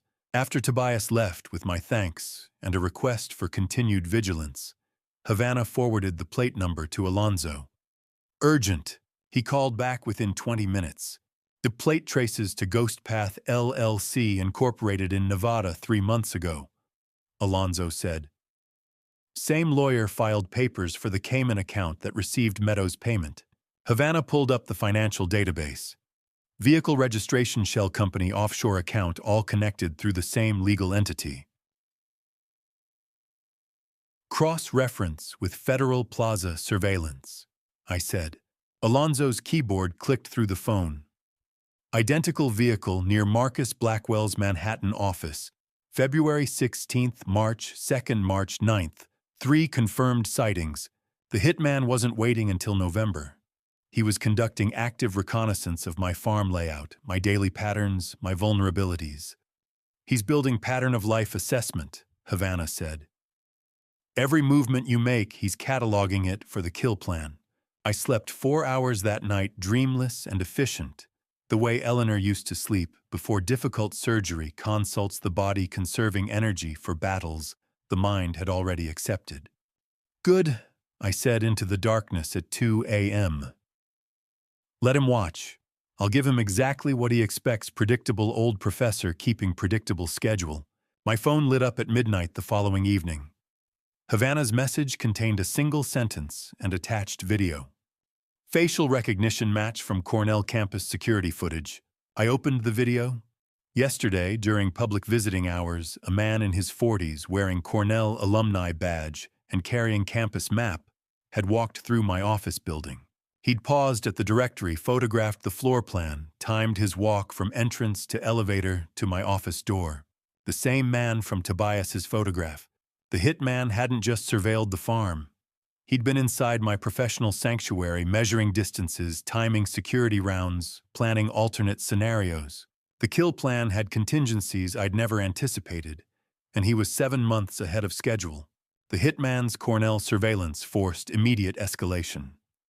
3 days after discovering his campus infiltration, I flew to Washington, D.C. for a different kind of offensive strike, 145 years in the making. I signed the final page of the Stanton Realty acquisition agreement with the Mont Blanc pen Eleanor gave me in 1975, the same year Orville broke our handshake deal. The pen's weight felt right in my hand, like justice finally finding its proper instrument. Wilfred Poole watched from across his K Street office desk, 72 years old, with the careful eyes of someone who'd spent 8 years as U.S. Secretary of Agriculture and 20 more as Cornell trustee emeritus. He maintained extensive Washington networks and specialized in facilitating discreet corporate acquisitions for academic institutions. We'd known each other for 40 years through agricultural policy conferences and university fundraising events. $80 million, Wilfred said, reviewing the signed documents. The Stantons have no idea who bought them. Cornell Heritage Holdings is buried under 6 shell company layers. What do you want to do with it? Nothing, I said. For now. Let them keep working, drawing salaries, making decisions that no longer matter. Until I'm ready. Havana sat beside me, reviewing duplicate contracts with practiced efficiency. Orville will receive the ownership transfer notice in 2 weeks. His world ends the moment he reads that letterhead. Wilfred slid a thumb drive across the desk. Complete access to Stanton Realty's financial records. Client lists internal communications dating back 20 years. Everything you requested. I pocketed the drive. How many fraudulent transactions can you document from their records? Havana had already begun preliminary analysis during our flight. 47 separate instances of elder financial exploitation over 18 years, targeting widows, retirees, people with early-stage dementia.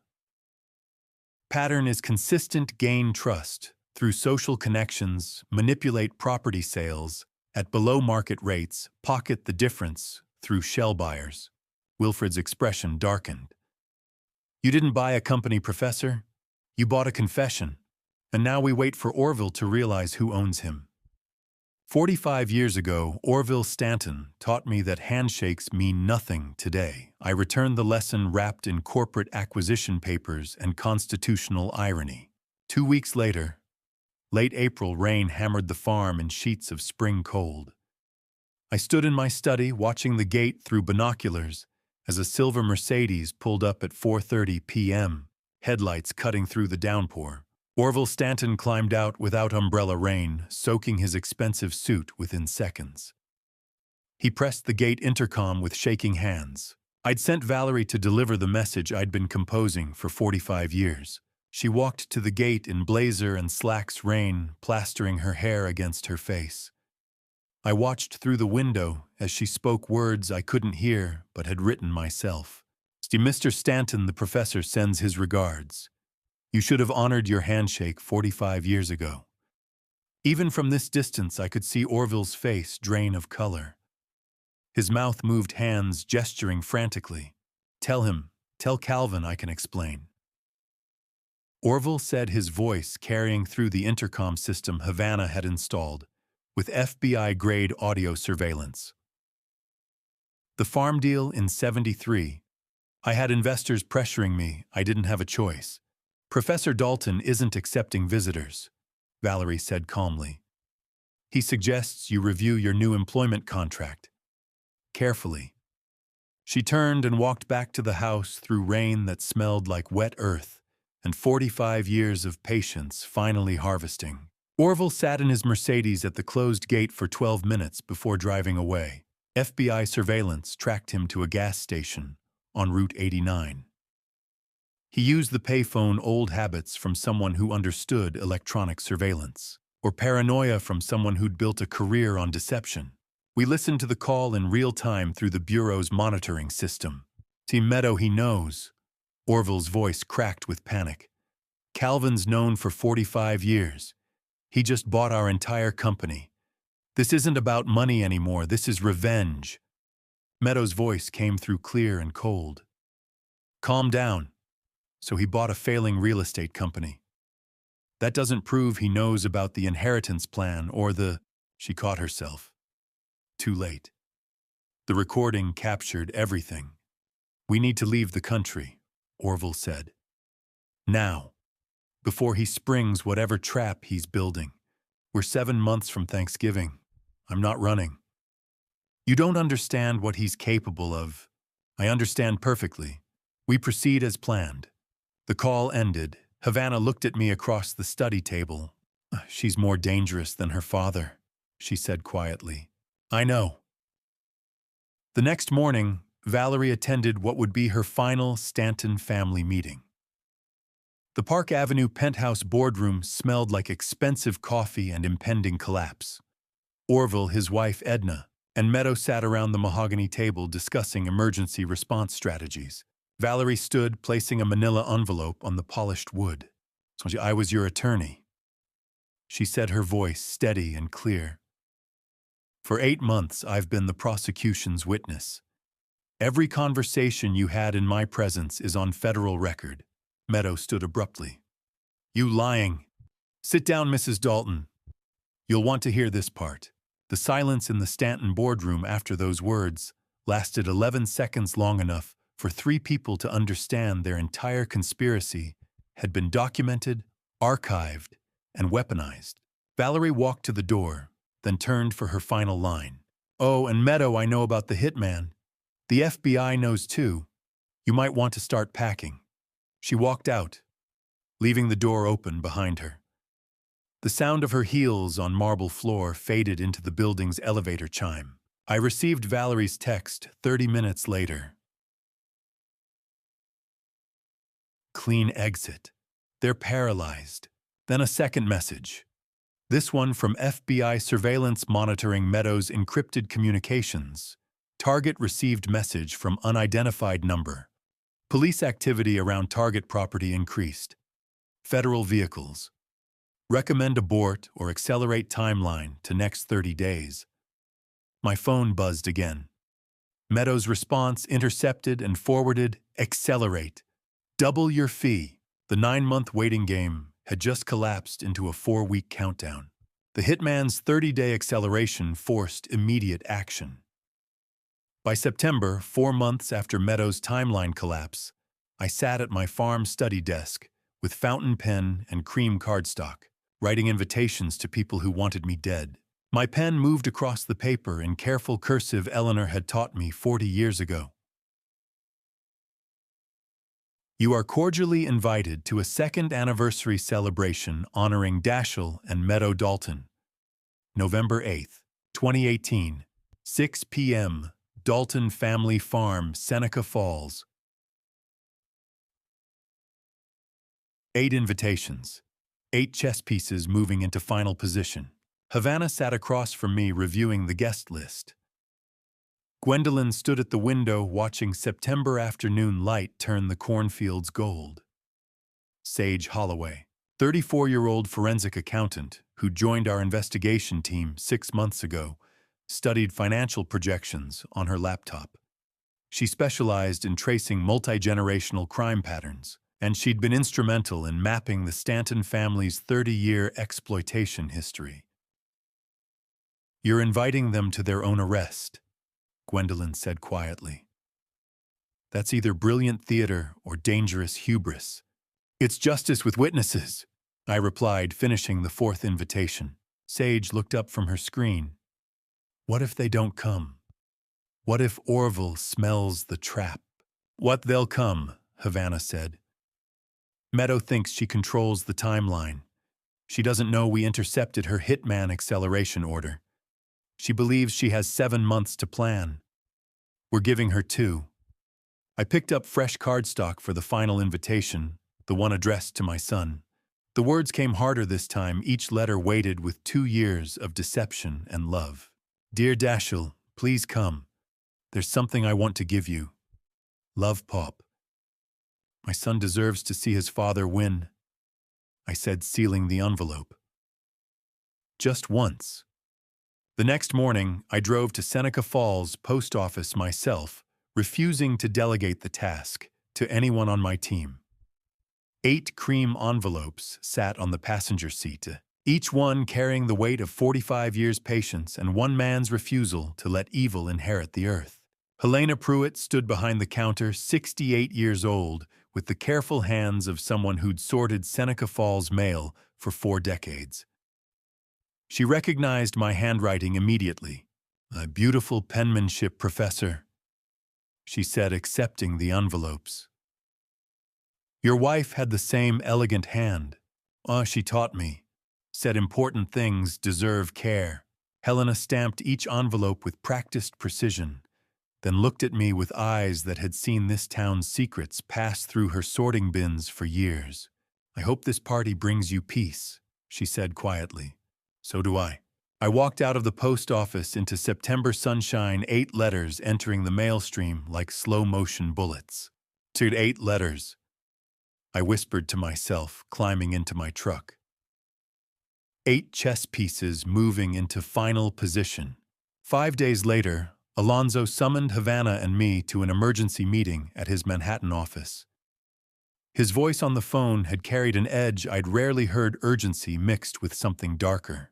We met in his secure conference room, soundproofed walls and encrypted communications, the kind of space designed for revelations that couldn't leak. "I was tracking Orville's financial history for the RICO case," Alonzo said, sliding a manila folder across the table. "Found a $5 million insurance payout in 1988.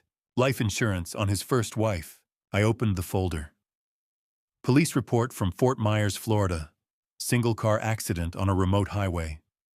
Vehicle left the road at high speed, rolled 4 times, driver killed instantly. Meadow was 8 years old when her mother died." Alonzo continued. Havana read over my shoulder, her finger tracing down the investigating officer's notes. Brake lines showed possible tampering, but the detective marked it inconclusive. "No further investigation recommended."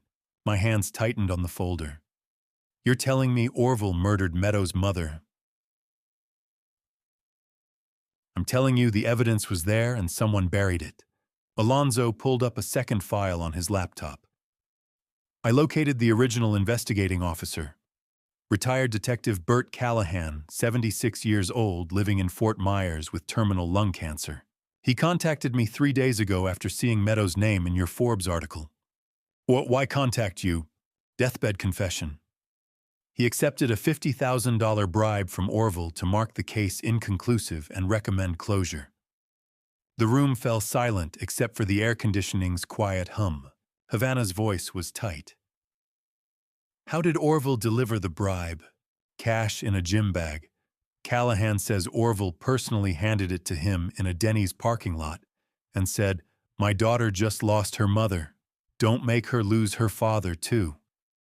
I thought of Eleanor, dead 14 months now, who'd made me promise our son would never become a victim. She didn't know the promise would require destroying an entire family tree of predators." "Team Meadow wasn't born bad," Havana said quietly. "She was raised by a murderer who taught her that killing for money is just business strategy. I looked at the police report again, seeing the pattern with terrible clarity. 1988, Orville kills his wife for $5 million. 2016, Meadow marries my son for access to $25 million. 2018, she hires a hitman. It's not random, it's hereditary. So, exactly, Alonzo said. The party isn't just about stopping Meadow. It's about dismantling a 30-year crime family. Sage had been silent during the revelation, but now she spoke from her laptop, where she'd been cross-referencing financial data. Dion, if we can get Detective Callahan's testimony on record before November, we have 3 generations of Stanton crimes documented. RICO charges will destroy their entire legacy, the real estate company. The trust funds every asset built on murder and fraud. Call Detective Callahan, I said. Get his statement recorded, notarized, filed with the FBI. If Orville killed once for $5 million, his daughter learned from a master. That evening back at the farm, my phone buzzed with a text from Dashiell. Got your invitation, Pop. Of course I'll come. Meadow's excited too. She says it's time for our families to heal.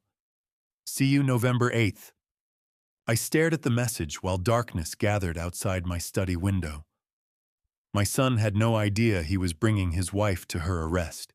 Meadow's excitement about healing wasn't reconciliation.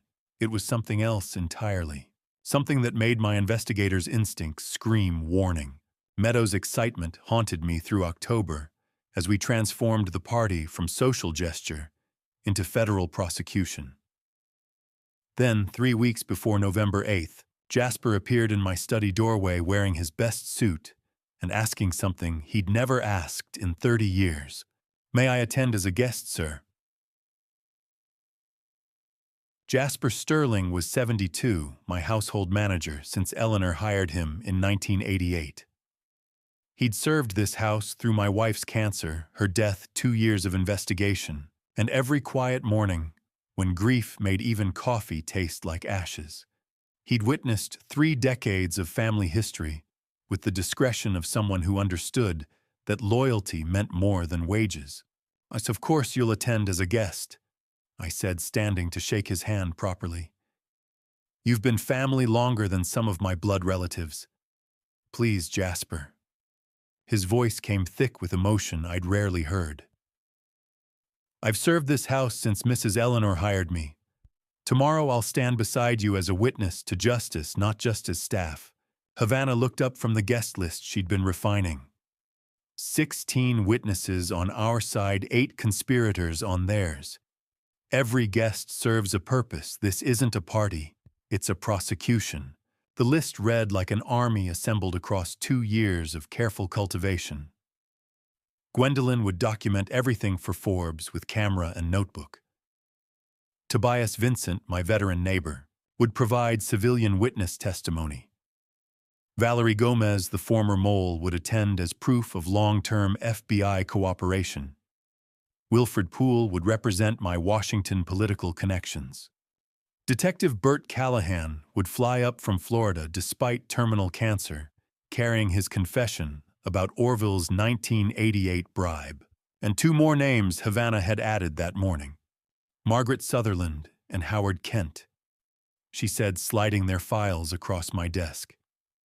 Both elderly, both financially exploited by Stanton Realty, combined losses of $340,000 through fraudulent reverse mortgages and below-market property sales. I opened the first file. Margaret Sutherland, 82, widow, who'd lost her home and retirement savings to Orville's manipulation in 2015. Howard Kent, 79, retired teacher who'd trusted the Stantons with his late wife's estate in 2016. Well, they accepted your party invitation after learning the arrests would include the people who stole their savings. Havana continued. Their presence adds elder abuse charges to the federal case. They'll get front-row seats to watch Orville Stanton arrested at my dinner table, I said quietly. Gwendolyn looked up from her camera equipment. I'm documenting every face, every reaction. This story will run in Forbes with 24 photographs and 3 decades of evidence. The farm transformed from quiet retirement property into federal theater. Every window now held a camera, every guest served as witness. Every dinner plate would cover evidence 24 years in the making. November 5th arrived with cold rain and 6 FBI agents disguised as catering staff. Special Agent Claudia Reyes coordinated the tactical installation from my kitchen, while supposed chefs wired the dining hall with surveillance equipment invisible to untrained eyes. "We've been building this case for 9 months," Claudia said, watching Vincent Webb position a camera inside the chandelier. "Tomorrow night it ends. Stay calm, follow your normal hosting routine. Let us execute the arrests." Vincent tested the facial recognition system, 16 camera angles feeding into encrypted servers that would document every moment in federal court admissible quality. When they walk through that door, we'll have them on record. Every word, every movement. "What if the hitman tries something before the party?" I asked. Claudia led me to the window overlooking the North Hill. Through November rain, I could make out 2 figures in ghillie suits, taking sniper positions behind the oak trees Eleanor and I had planted 40 years ago. Sniper team has overwatch. He makes a move, we take him down. That evening, FBI surveillance captured a phone call between Meadow and Orville that confirmed our worst assumptions and best preparations. "All 8 of us will attend." Orville's voice came through the monitoring station speakers. "I think Calvin's offering an olive branch bailout, $2 million to settle all conflicts and avoid public scandal." Meadows' response was cold and calculated. "If he won't pay willingly, the plan proceeds as scheduled." A male voice in the background, partially obscured, understood. Claudia stopped the playback. "The hitman is still active. She's planning to kill you even if you offered money. Which is why we end this tomorrow," Havana said. But tomorrow came early. November 7th, one day before the party. Meadows' younger brother walked into FBI New York field office wearing Orange County jail jumpsuit and requesting witness protection in exchange for testimony. We watched via secure video link from my study as Xander Ashford, 35 years old, with his sister's sharp features and none of her confidence, sat across from Claudia Reyes and signed a plea agreement with shaking hands. He'd participated in the conspiracy's money laundering operations, but had secretly recorded conversations out of survival instinct. "I have the original audio of my sister hiring the hitman," Xander said, sliding a micro SD card across the interrogation table. "No, I recorded it because I knew she'd eventually kill me too, eliminate the witnesses." Vincent Webb logged the evidence with careful precision. "You're willing to testify against your sister in federal court." She stopped being my sister when she started planning murders. Xander also provided complete money laundering records, $680,000 moved through offshore accounts over 18 months. Every transaction documented in spreadsheets he'd maintained as insurance. Then he turned to face the camera that fed directly to my study, staring at the lens as if he could see through the digital connection to my eyes.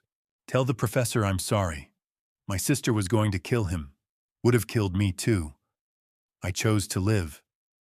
I watched Xander's confession 3 times, seeing a younger man choosing survival over family loyalty, the same choice my son would face tomorrow when Meadow was arrested at the dinner table. "Tomorrow," Xander said to the camera, his voice barely audible. "It all ends tomorrow. November 8th, 2:47 p.m., 14 hours before party start time. I stood at my bedroom window watching FBI snipers adjust positions on the North Hill, their movements barely visible through afternoon shadows. The farm smelled like catered food, being prepared in industrial quantities, the kitchen full of federal agents wearing chef whites and concealing firearms. My phone vibrated with a text from Dashiell. "On our way, Pop. Meadows bringing a surprise gift for you." My hands went cold despite the heated room. The gift wasn't for reconciliation. It was the hitman's final approach. The surprise gift text haunted me through the afternoon and into evening. By 11 p.m. the night before the party, I sat alone on the farm porch under November moon, holding a photograph of Eleanor taken 30 years ago, when she still believed good people finish first. The image showed her in the Cornell greenhouse, hands dirty from repotting experimental corn seedlings, smiling at the camera with the confidence of someone who thought justice was automatic rather than something you had to fight for with federal agents and hidden cameras. "Tomorrow, my love," I said aloud to the photograph, my voice steady despite the tremor in my hands. "We end this. For Dashiell, for the people they destroyed. For the justice you always said would come if we stayed patient." The November wind carried the smell of coming snow across fields that had belonged to Eleanor's family for 4 generations. She'd inherited this land and married a professor who stole patents, got stolen, and dreams got buried under 45 years of waiting. "You were right about patience." I continued, tracing her face through the glass. "You were right about most things. I should have told you that more often when you were here to hear it." My throat tightened with words I'd never said, and she'd never know. "I'm scared, Eleanor. What if Dashiell can't forgive me for destroying his wife? What if I lose him trying to save him?" The photograph offered no answers, just her smile frozen in a moment, before cancer and conspiracy and all the cruelty that came after. I took a breath and spoke the secret I'd carried for 6 months. "There's something I never told you. The Forbes journalist Gwendolyn Riddle, she's my daughter. From before we met. A brief relationship in 1975. I never knew she existed until she walked into my study 6 months ago with my mother's eyes. Saying it aloud to Eleanor felt like confession and apology combined. She doesn't know I'm her father. Maybe she never needs to know. But tomorrow she'll watch me win, and that's enough. Forgive me for the secret, my love. I thought of Havana, the daughter Eleanor and I raised together, brilliant and fierce and devoted to this investigation. Then Gwendolyn, the daughter I'd never known, carrying her mother's secrets and my mother's eyes into my life at exactly the moment I needed another ally. 2 daughters across different timelines, I whispered. One I raised with you, one I never knew. Both deserve better than what Meadow tried to steal. 8 years of accumulated grief poured out in 3 minutes of silent crying, the tears I'd denied myself at Eleanor's funeral, at Dashiell's wedding. Through every lonely dinner on this porch, where we used to watch sunsets together, my shoulders shook, my vision blurred. The photograph grew wet under my thumbs. "But I miss you," I said through tears that wouldn't stop. "I miss you every day, and tomorrow I need you more than ever, and you're not here." The farmhouse behind me stood dark and empty, except for FBI agents sleeping in guest rooms preparing for tomorrow's operation. Eleanor should have been inside making coffee in her bathrobe, telling me to come to bed, reminding me that tomorrow would come whether I worried or not. Well, how do I do this without you? You were always the brave one. I was just the professor who talked too much and thought too slow. I wiped my face with my sleeve, trying to compose myself the way Eleanor would have wanted. "But I'll finish what we started. I'll protect our son. I'll make sure evil doesn't inherit the earth. I promise you that, Eleanor." Footsteps on the porch boards. Jasper emerged from the house carrying 2 crystal glasses and a bottle of 20-year Macallan, Eleanor's favorite whiskey, saved for occasions that mattered. He sat beside me without asking permission, poured 2 fingers in each glass, and handed one to me in silence. Our relationship had transcended employer-employee somewhere in the 30 years between Eleanor hiring him and tonight's shared grief. "Mrs. Eleanor's favorite," Jasper said quietly. "Seemed appropriate for tonight." I accepted the glass, the crystal heavy and cool against my palm. "How long were you standing there?" "Long enough to know you needed company, not long enough to intrude on private conversation." We drank in comfortable silence, 2 old men on a porch under a full moon preparing for war. Tomorrow will be a long day, sir, Jasper finally said. You should sleep soon, but first drink with an old friend. The whiskey burned warm and familiar tasting like every celebration Eleanor had poured from this bottle birthday's 10-year announcements, the night Dashiell was born. I looked at Jasper in the moonlight, seeing him properly for perhaps the first time. 72 years old, capable of running his own enterprise, intelligent enough to have built his own fortune. Yet he'd chosen to remain household staff for 3 decades. Why did you stay, Jasper, 30 years? You could have done anything, been anyone. Why serve an old professor on a farm in upstate New York? Jasper's loyalty was a locked room I'd walked past for 30 years. Without questioning, tomorrow might bring keys to doors I never knew existed. He took a long sip of whiskey, eyes distant with memories I couldn't access. Some debts can't be repaid with money, sir. Some loyalty runs deeper than employment. Mrs. Eleanor understood that. That's not an answer. Jasper's smile was soft and sad. I have my reasons, sir. Maybe one day I'll tell you. But not tonight. Tonight you need rest, not more mysteries. He stood, placing his hand briefly on my shoulder, in a rare physical gesture that carried 30 years of unspoken brotherhood. Tomorrow isn't revenge, sir, Jasper said. It's protection. Remember that when it gets difficult. Will you stand with me tomorrow as witness, not staff? I'll stand exactly where I've stood for 30 years beside you, sir. He moved toward the door, then paused. Sleep well, Professor. Tomorrow we remind evil that justice keeps longer hours than crime. I sat alone again after he departed, finishing my whiskey under the November moon. Eleanor's photograph rested on my lap, her smile unchanged by time or tears or tomorrow's coming reckoning. At 6:47 a.m., I woke to the sound of vehicles in the driveway. Through my bedroom window, I saw Claudia Reyes directing 3 FBI agents carrying cases marked evidence collection. In 11 hours, 16 guests would arrive for a party that ended with arrests, testimony, and my son watching his wife be handcuffed at my dinner table.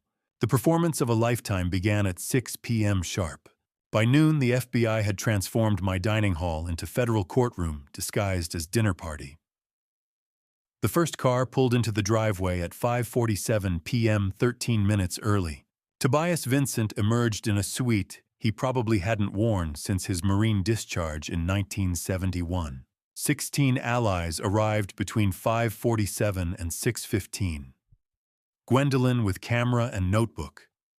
Wilfred Poole carrying Washington authority. Detective Bert Callahan in wheelchair with oxygen tank, dying, but determined to confess. Margaret Sutherland and Howard Kent, elderly victims who'd lost everything to Stanton fraud. Valerie Gomez, the mole who'd survived 8 months undercover. At 6:18 p.m., 2 black Mercedes arrived. Orville and Edna in the first. Meadow and Dashiell in the second, with 3 Stanton relatives. My son embraced me on the porch. Pop, this is wonderful. I can't believe you're extending the olive branch. Meadows really moved. I held him, memorizing the feeling, knowing everything changed in 90 minutes. I wanted you here. There are things you need to see. Meadow approached in designer dress and practiced smile. Professor Dalton, thank you. Family healing is so important. I brought a gift, it's in the car. The gift stayed in the car. Claudia's sniper team had verified it wasn't the hitman. 24 guests seated at 6:30. Turkey and Finger Lakes wine and autumn decorations that smelled like Eleanor's Thanksgivings. I sat at the head. Dashiell to my right. Meadow beside him. Stanton's on one side, my witnesses on the other. Orville raised his glass prematurely. To family reconciliation and putting the past behind us. Calvin. You're a bigger man than I gave you credit for. I didn't drink. Hold your toast, Orville. I have things to share first. Please everyone eat, enjoy the meal. Then we'll talk. Meadow whispered to Dashiell, caught perfectly by FBI microphone. This is going perfectly. He's going to offer the settlement. Just smile and agree to everything. At 7:15 p.m. I stood. Before we toast to family, let me share what I've learned. Jasper, the presentation, please. Jasper dimmed the lights and activated the projector. Forbes article filled the wall. Cornell professor targeted in elaborate inheritance fraud. Gwendolyn stood. I'm Gwendolyn Riddle Forbes, investigative journalist. For 24 months, I've documented systematic elder financial exploitation targeting Professor Dalton. Every word is on federal record. Dashiell's face showed confusion shifting toward alarm. Pop, what is this? Meadow gripped his arm. Dashiell, we should leave. This is ambush. Stay seated, I said quietly. You need to hear this. I nodded to Jasper. The projector switched to audio. Meadow's voice filled the dining hall recorded 9 months ago. It's 500,000 total. 250 up front. Kill him during Thanksgiving when his son is visiting. Make it look like the old man fell asleep at the wheel, he's 68. Everyone will believe it. Maximum emotional trauma, minimum suspicion. The moment Meadow's recorded voice said those words, Dashiell's wine glass slipped from his hand and shattered on the hardwood floor, the sound of a marriage ending in real time. He stood staring at his wife. That's your voice. You were planning to murder my father. Meadow's face drained. That recording is fabricated. This is entrapment, Orville. Call our lawyers. Orville sat silent, ashen, knowing it was over. Detective Bert Callahan stood from his wheelchair oxygen tank, hissing. I'm Detective Bert Callahan, retired Florida police. In 1988, Orville Stanton paid me $50,000 to rule his wife's death accidental. It was murder. Brake lines cut. Insurance payout $5 million. I took the bribe and buried the evidence. I'm here to testify. Edna Stanton began weeping. Orville said nothing. Wilfred Poole stood. For the record, Professor Calvin Dalton is sole owner of Stanton Realty as of April 2018. The company you thought you owned, Orville, it's his. Every fraudulent transaction is now evidence. I looked at my son's devastated face. My new will leaves everything to my daughters and granddaughters. Dashiell, you're disinherited not as punishment, but as protection. She can't inherit through you what no longer flows to you. Special Agent Claudia Reyes dropped her server disguise, showing her badge. FBI, Meadow Ashford, you're under arrest for conspiracy to commit murder wire fraud and elder financial abuse. You have the right to remain silent. Vincent Webb and 4 agents secured exits. Handcuffs clicked onto Meadow's wrists, Orville's Edna's. Meadow screamed as agents pulled her from her chair. Dashiell, tell them this is insane. Your father is setting me up. Dashiell, help me. The dining room monitor flickered. Xander Ashford appeared in orange jumpsuit from FBI custody. Sister, I gave them everything. The recordings, the offshore accounts, all of it. I chose to live. You should have chosen differently. I watched federal agents handcuff the woman my son loved and felt no triumph, only the hollow ache of a father who had to destroy his son's life to save it. FBI removed Meadow screaming, Orville silent, and defeated Edna weeping. 16 witnesses remained seated in stunned silence. Dashiell stood frozen, pale hands shaking. I approached and placed my hand on his shoulder. You knew, he said, voice hollow. For how long? 9 months, since January. I waited because the FBI needed airtight evidence. I waited because I needed to save you, not just myself. I squeezed his shoulder. We need to talk, privately, after everyone leaves. There's more you need to understand. At 8:15 p.m. after the last witness departed and FBI vehicles disappeared, Dashiell and I sat alone in the empty dining hall. I pulled out a folder containing documents he'd never seen, the original 1973 farm deal Orville broke Eleanor's medical files, and a birth certificate for Gwendolyn Riddle dated 1976. Some secrets survive even the most comprehensive revenge. The folder sat between us like evidence at trial. But before I could explain Gwendolyn's birth certificate, Meadows' screams echoed across the November night as FBI agents guided her into the back of a black Suburban Hands cuffed behind her back, mascara streaking her face like war paint dissolving in defeat. I stood at the window watching the removal I'd orchestrated for 9 months. Ashiel, you know me. You know I would never. This is your father lying. He's manipulating everyone. Dashiell, please. My son stood frozen in the doorway, watching his wife being loaded into federal custody.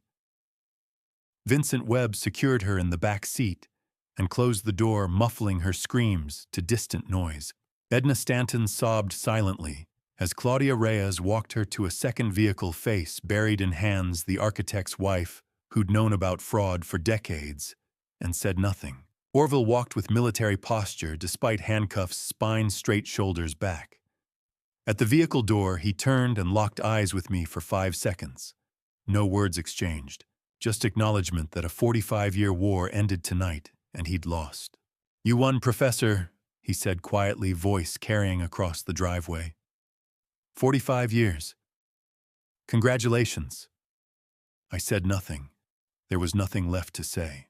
Claudia closed the door. Federal detention until arraignment Monday morning. You have the right to remain silent. I suggest you use it. 3 black vehicles pulled down my driveway at 8:15 p.m., red taillights disappearing into November darkness. The remaining witnesses departed quietly between 8:15 and 8:30. Gwendolyn paused at the door, camera bag over her shoulder. Professor, the story runs Monday morning. Every major outlet will pick it up. You'll be safe from retaliation. Now public record protects you. Thank you, Gwendolyn, for everything. She smiled, carrying my mother's eyes and secrets I hadn't yet explained to my son. Tobias saluted at the door, the gesture of a Marine who recognized another soldier's victory. You fought the good fight, sir. Your wife would be proud. Thank you, Tobias, for everything. Wilfred Poole squeezed my shoulder without words, Washington Power understanding when silence speaks louder than congratulations. Havana and Sage lingered in the study, monitoring legal next steps, giving Dashiell and me privacy for the conversation that would determine whether I'd saved my son or lost him. Dashiell stood paralyzed in the center of the empty dining hall, staring at the table still set with unfinished turkey and 24 wine glasses. The dining hall that hosted 24 people 90 minutes ago now held 1 broken son and the ghosts of a marriage that never actually existed, just a con game played at family dinner tables. At 8:35 p.m., I led him to the library and closed the door. Gestured to the leather chairs by the fireplace where Eleanor used to read while I graded papers. I placed the power of attorney on the table between us, the document he'd signed, giving Meadow control over joint accounts and life decisions. Then added the folder, 1973 farm deal, Orville broke. Eleanor's death certificate, Gwendolyn's birth certificate, dated 1976. Sit down, son. We have things to discuss. Things I should have told you 2 years ago but didn't because I was trying to protect you. Dashiell's voice broke before he sat. Pop, I didn't know. I swear to God I didn't know about the hitman. I didn't know about any of it. You have to believe me. I know you didn't know about the murder plot, but I need to understand what you did know, and when.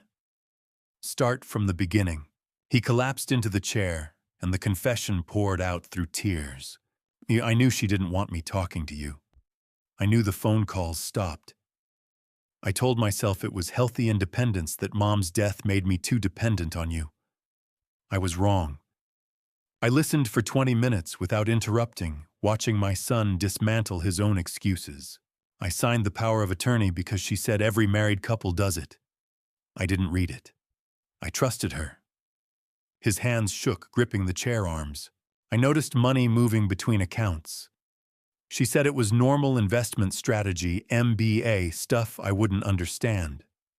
I believed her because I wanted to believe in us, in our family, in the life we were building. The fire crackled low, casting shadows across his devastated face. I'm so sorry, Pop. I'm so sorry. After a long silence, I leaned forward. Son, show me your ring.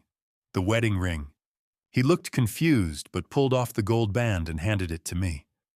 I turned it in the firelight, reading the inscription inside, Forever Begins Today, November 2016. This ring was purchased with money stolen from people like Margaret Sutherland. Laundered through offshore accounts, transferred through shell companies, converted into symbols of love that were always lies. Every symbol of your marriage is built on fraud. When Dashiell removed his wedding ring to look at it properly, his hand shook so badly the gold band slipped from his fingers and rolled across the hardwood floor toward the fireplace, toward the flames that could melt it down to nothing. He scrambled to retrieve it, holding the ring like evidence he couldn't bear to see but couldn't look away from. You need to decide what that means to you, I said quietly. I checked my watch. 9 p.m. exactly. I'm giving you 30 minutes to choose. Divorce her immediately and testify against her. I'll restore you to my will and we rebuild together. Or stand by her and face prosecution as accessory. Your power of attorney makes you legally liable for everything she did with your signature. Dashiell stared at me, the ring clutched in his palm. There's no middle ground, son. The FBI needs your cooperation decision tonight. FBI witness or co-conspirator. Justice or loyalty to a lie. I stood checking my watch again. It's 9:05 p.m. You have until 9:35. I'll be on the porch. I walked out and left him alone with impossible choices and a wedding ring that weighed nothing but meant everything. The porch chair creaked as I sat in the same spot where I'd spoken to Eleanor's photograph 12 hours ago. Through the library window, I could see Dashiell's silhouette moving between fireplace and desk. My phone showed 9:11 p.m., 24 minutes remaining. Through the glass, I watched him pick up the wedding ring from where he'd set it on the documents and stare at it like he was seeing it for the first time. Some decisions take 30 years to understand and 30 minutes to make. The library door opened at exactly 9:35 p.m., and Dashiell stepped onto the porch, wearing his wedding ring again, eyes swollen red. I knew the answer before he spoke a single word. Pop, I can't betray her. His voice broke on every syllable. I know what she did was wrong, but I love her. I made vows. I'm sorry, but I have to stand by my wife. I sat silent for 5 seconds that stretched like years, looking at my son, who'd chosen loyalty to a murderer over justice for his own father. Then go. Pop, please. Go, now, before I say things we can't take back. Dashiell tried to embrace me, arms reaching for the hug we'd shared 10,000 times across 43 years. I remained still, arms at my sides, refusing comfort to the son who'd refused truth. I love you, Pop, he whispered against my shoulder. I hope someday you'll understand. I said nothing. He pulled away and walked down the porch steps into November darkness. I remained on the porch, watching Dashiell walk away. The same son I'd held, as newborn taught to ride bicycle, walked across Cornell graduation stage. FBI vehicle headlights illuminated his silhouette at the end of the driveway. Taillights disappeared around the bend toward the highway that would carry him to federal detention, then trial, then prison. I stood alone for 17 minutes, watching the space where he'd vanished. I tried Eleanor. I said to the empty night. God knows I tried. I gave him the choice. He chose wrong. The November wind carried no answer, except the smell of coming winter. I returned to the library at 10 p.m. and sat in the chair Dashiell had vacated. Still warm from his body heat in 5 minutes, that warmth would dissipate completely, the same way a son can vanish from a father's life between one heartbeat and the next. Then I began crying for the first time since the ordeal began. Not the brief tears on the porch with Eleanor's photograph, but deep sobs that shook my 70-year-old frame. Grief that had been building for 2 years of investigation, 45 years of stolen patents, a lifetime of trying to protect a son who didn't want protection. Havana Sage, Gwendolyn, and Jasper entered quietly from the study where they'd been waiting. They gathered around me without words. Private investigator, forensic accountant, secret daughter, loyal staff. The family I'd built while my blood family disintegrated. Havana's hand rested on my shoulder. You gave him every chance, Professor. Every single chance. This choice is his, not yours. Gwendolyn knelt beside my chair, her voice gentle. My article runs Monday morning. The world will know you fought for justice even when it cost you your son. That matters. I looked up at the 4 people surrounding me in the firelight. I wasn't alone. Through all of this 2 years of war, I was never alone. You stayed when blood left. Sage squeezed my other shoulder. Jasper stood silent at the edge of the circle, his eyes carrying emotions I didn't yet understand. 8 months passed like water through cupped hands. April 2019 arrived with warm spring morning and apple blossoms perfuming the air Eleanor had loved. I sat on the porch drinking coffee when Havana called with federal verdict results. The verdicts came down this morning, she said without preamble. Meadow 25 years, Orville 30 years, but he's dead, Calvin. Massive stroke in prison last month. It's over. I set down my coffee, hand surprisingly steady. And Dashiell, Havana paused. 5 years. Minimum security. He pled guilty to money laundering and obstruction. He'll serve 3 with good behavior. He chose her over justice. Now he pays the price. My voice was quiet, empty of triumph or regret. At least he's alive to learn from it. Orville died believing he'd beaten me for 45 years. Edna got 12, Havana added. The elder abuse charges stuck. Margaret Sutherland and Howard Kent both testified. Good. After the call ended, Jasper appeared on the porch, carrying 2 glasses of whiskey, the same ritual from the night before the party 8 months ago. He sat beside me without asking permission, something that would have been unthinkable in our 30 years together. He poured 20-year Macallan into both glasses, then turned to face me directly. I need to tell you something I've held for 50 years. I waited, sensing the weight of what was coming. Your father had me first. With a black sharecropper's daughter in 1955 Georgia. I was the secret he never acknowledged. But I knew about you when I was 12. I wanted to be near my brother. When Jasper said, "Your father had me first," my whiskey glass stopped halfway to my lips and hung suspended in air for 3 full seconds, while my brain rewrote 50 years of relationship from employee-employer to blood brother. You've known for 50 years. My voice barely functioned. You spent 30 years working as my staff when you're my brother. You were acknowledged. I wasn't. Different mothers, different worlds, different skin.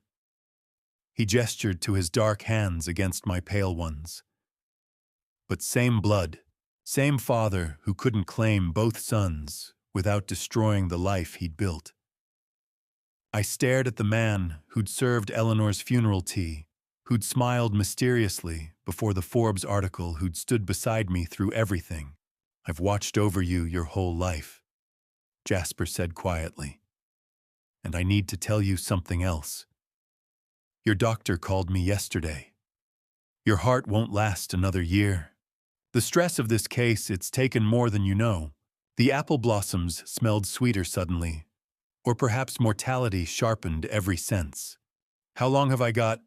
I asked my brother, not my staff, my blood, not my employee. Jasper looked at the farm, stretching toward the horizon. The land I'd fought for, bled for, lost my son to protect. Long enough to decide what matters, he said. Not long enough to waste a day. Some endings are chosen, others arrive on schedule regardless of human preference. 5 years passed, like chapters in a book I would never finish reading. December 2024 found me at 76, watching my 13-year-old grandchild run across frost-covered grass toward the greenhouse where chosen family had built a life I'd once thought impossible. Sage Riddle, Gwendolyn's child, and my biological grandchild, hugged me every morning before the school bus arrived. 13 years old, with Gwendolyn's sharp intelligence and my mother's persistent questions. Raised on this farm, with daily proximity to the grandfather who'd never publicly acknowledged their mother as his daughter, but loved them openly. Haktum, Grandpa, will you help me with my history paper tonight? Sage asked at breakfast. It's about the civil rights movement, and Uncle Jasper said he remembers. Of course, sweetheart. Havana ran a pro bono legal practice from the converted greenhouse, helping small farmers fight exploitation. Gwendolyn wrote Forbes investigative pieces from the farm office, her Pulitzer for the Elder Abuse series hanging above her desk. Jasper, 78, now managed the household as brother rather than servant, the secret finally spoken between us. Gwendolyn appeared at breakfast with her laptop. Forbes wants me to write a 5-year retrospective on your case. I told them only if you approve. Write truth, I said. That's all that matters now. Havana called from the greenhouse doorway. Professor Mrs. Sutherland phoned. Her restitution check arrived yesterday, $180,000 plus interest. She wanted to thank you again. 5 years of earned peace. Hard-won serenity. Family completion. December 7th arrived with my desk drawer holding 63 unopened letters from Dashiell, arranged chronologically like evidence exhibits, each apology numbered, dated, and unacknowledged. Because forgiveness isn't the same as erasing consequences. The 63rd letter arrived that morning from the federal facility in Pennsylvania. Pop. I've had 5 years to think about my choice. I was wrong. I chose loyalty to a lie over loyalty to truth. 8 more days and I'm free. I'm coming home. Please let me come home. I read each letter but had never replied in 5 years. His release date was circled on my calendar, December 15th. 8 days away. I felt the familiar chest ache intensifying the tightness I'd hidden from my family for 4 months. My hand pressed against my sternum. 8 days. I whispered to Eleanor's photograph on my desk. If you're listening, I need 8 more days to see my son make the right choice. I opened my desk drawer and removed the sealed envelope I'd written 1 week ago, marked in careful script, for Dashiell to be opened upon my death, just in case, because time is the one thing we can't buy back. December 14th arrived with winter sunset painting the Finger Lakes in colors Eleanor used to call God's apology for taking summer away. I sat in my rocking chair on the front porch at 6:47 p.m. holding her photograph from our wedding day and felt my heart decide it had carried me far enough. No violence, no drama, just a good man's earned rest. Jasper found me 20 minutes later, still warm, still holding Eleanor's image. He closed my eyes with his brother's gentle hands and whispered a prayer our father never taught us. You waited as long as you could, didn't you? 1 more day, and you would have seen him. But the heart decides its own schedule. Gwendolyn cried when she saw me peaceful in the chair. He died looking at the lake, at peace. After everything he fought through, he got to die at peace. Not many people earn that, Havana said. Sage clutched my hand, 13 years old, and unable to understand how promises can be kept until the very moment they can't. Grandpa said he'd help with my history paper tonight. He promised. He kept every promise he could, child, Jasper said. This one wasn't his to keep. 2 hours and 5 minutes later, at 8:52 p.m., car headlights approached the farm gate. Dashiell Dalton, released 1 day early for good behavior, 48 years old. Prison thin and gray-tempered, ran up the driveway toward the porch. He'd rehearsed his apology for 5 years, driven straight from Pennsylvania without stopping. Where's Pop? He was breathless, desperate. I got out early, they released me today. I wanted to surprise him, Where is he? Havana's tears said everything before her words confirmed it. Dashiell, I'm so sorry.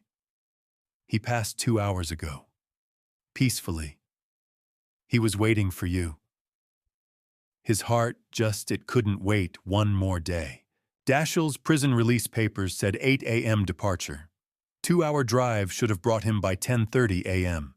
Instead, bureaucratic delays, one wrong turn, and a flat tire outside Syracuse delivered him at 8:52 p.m., 8 hours and 2 hours too late. Jasper stepped forward, my brother carrying the envelope I'd prepared. Your father left you something. He knew you'd come. He always knew. Dashiell opened it with shaking hands, read aloud through sobs that 5 years of federal minimum security hadn't prepared him for. I knew you'd come back today. I forgive you. But justice had to be served, and time is the only thing we can't buy back. Take care of the farm. Take care of Jasper, he's your uncle. Ask him to explain. Take care of Gwendolyn and Sage, they're your family too. I'm proud of the man you'll become after this. Love, Pop. My son collapsed to his knees on the porch where I'd died, clutching Eleanor's photograph, where I'd spoken to her memory the night before the party, where 45 years of patience had built toward justice, even when justice cost me everything. Not 2 hours, Dashiell whispered. If they'd released me this morning instead of afternoon, if I'd driven faster, if I'd chosen him 5 years ago. You can't buy back time, Havana said. But you can honor what's left. Jasper knelt beside my son, his nephew, though he didn't know it yet. Your father spent 5 years building this family. We're here. And now you're home. 2 hours too late to say goodbye, but not too late to keep his legacy alive. As darkness settled over the farm, Dashiell sat in my rocking chair holding the forgiveness letter and Eleanor's photograph I'd died clutching. Jasper brought whiskey and began explaining our father's 1955 secret. The farm I'd fought for, bled for, died, protecting it, belonged to all of them now. Justice was served. Time ran out.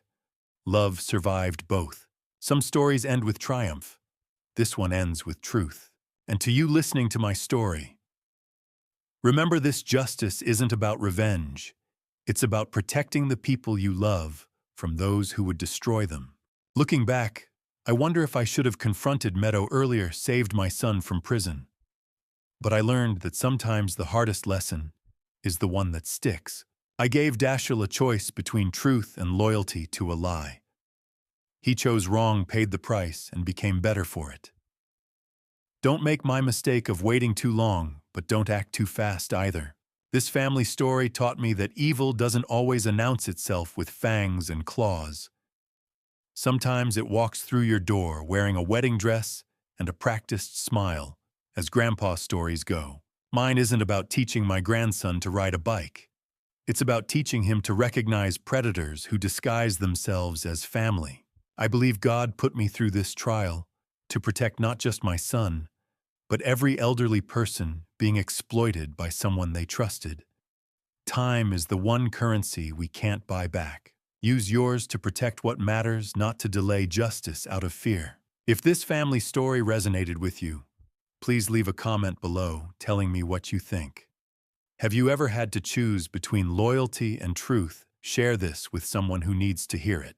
And if you enjoy Grandpa stories like mine, please subscribe to the channel for more true stories about family justice and the lessons we learned too late. Thank you for staying until the very end.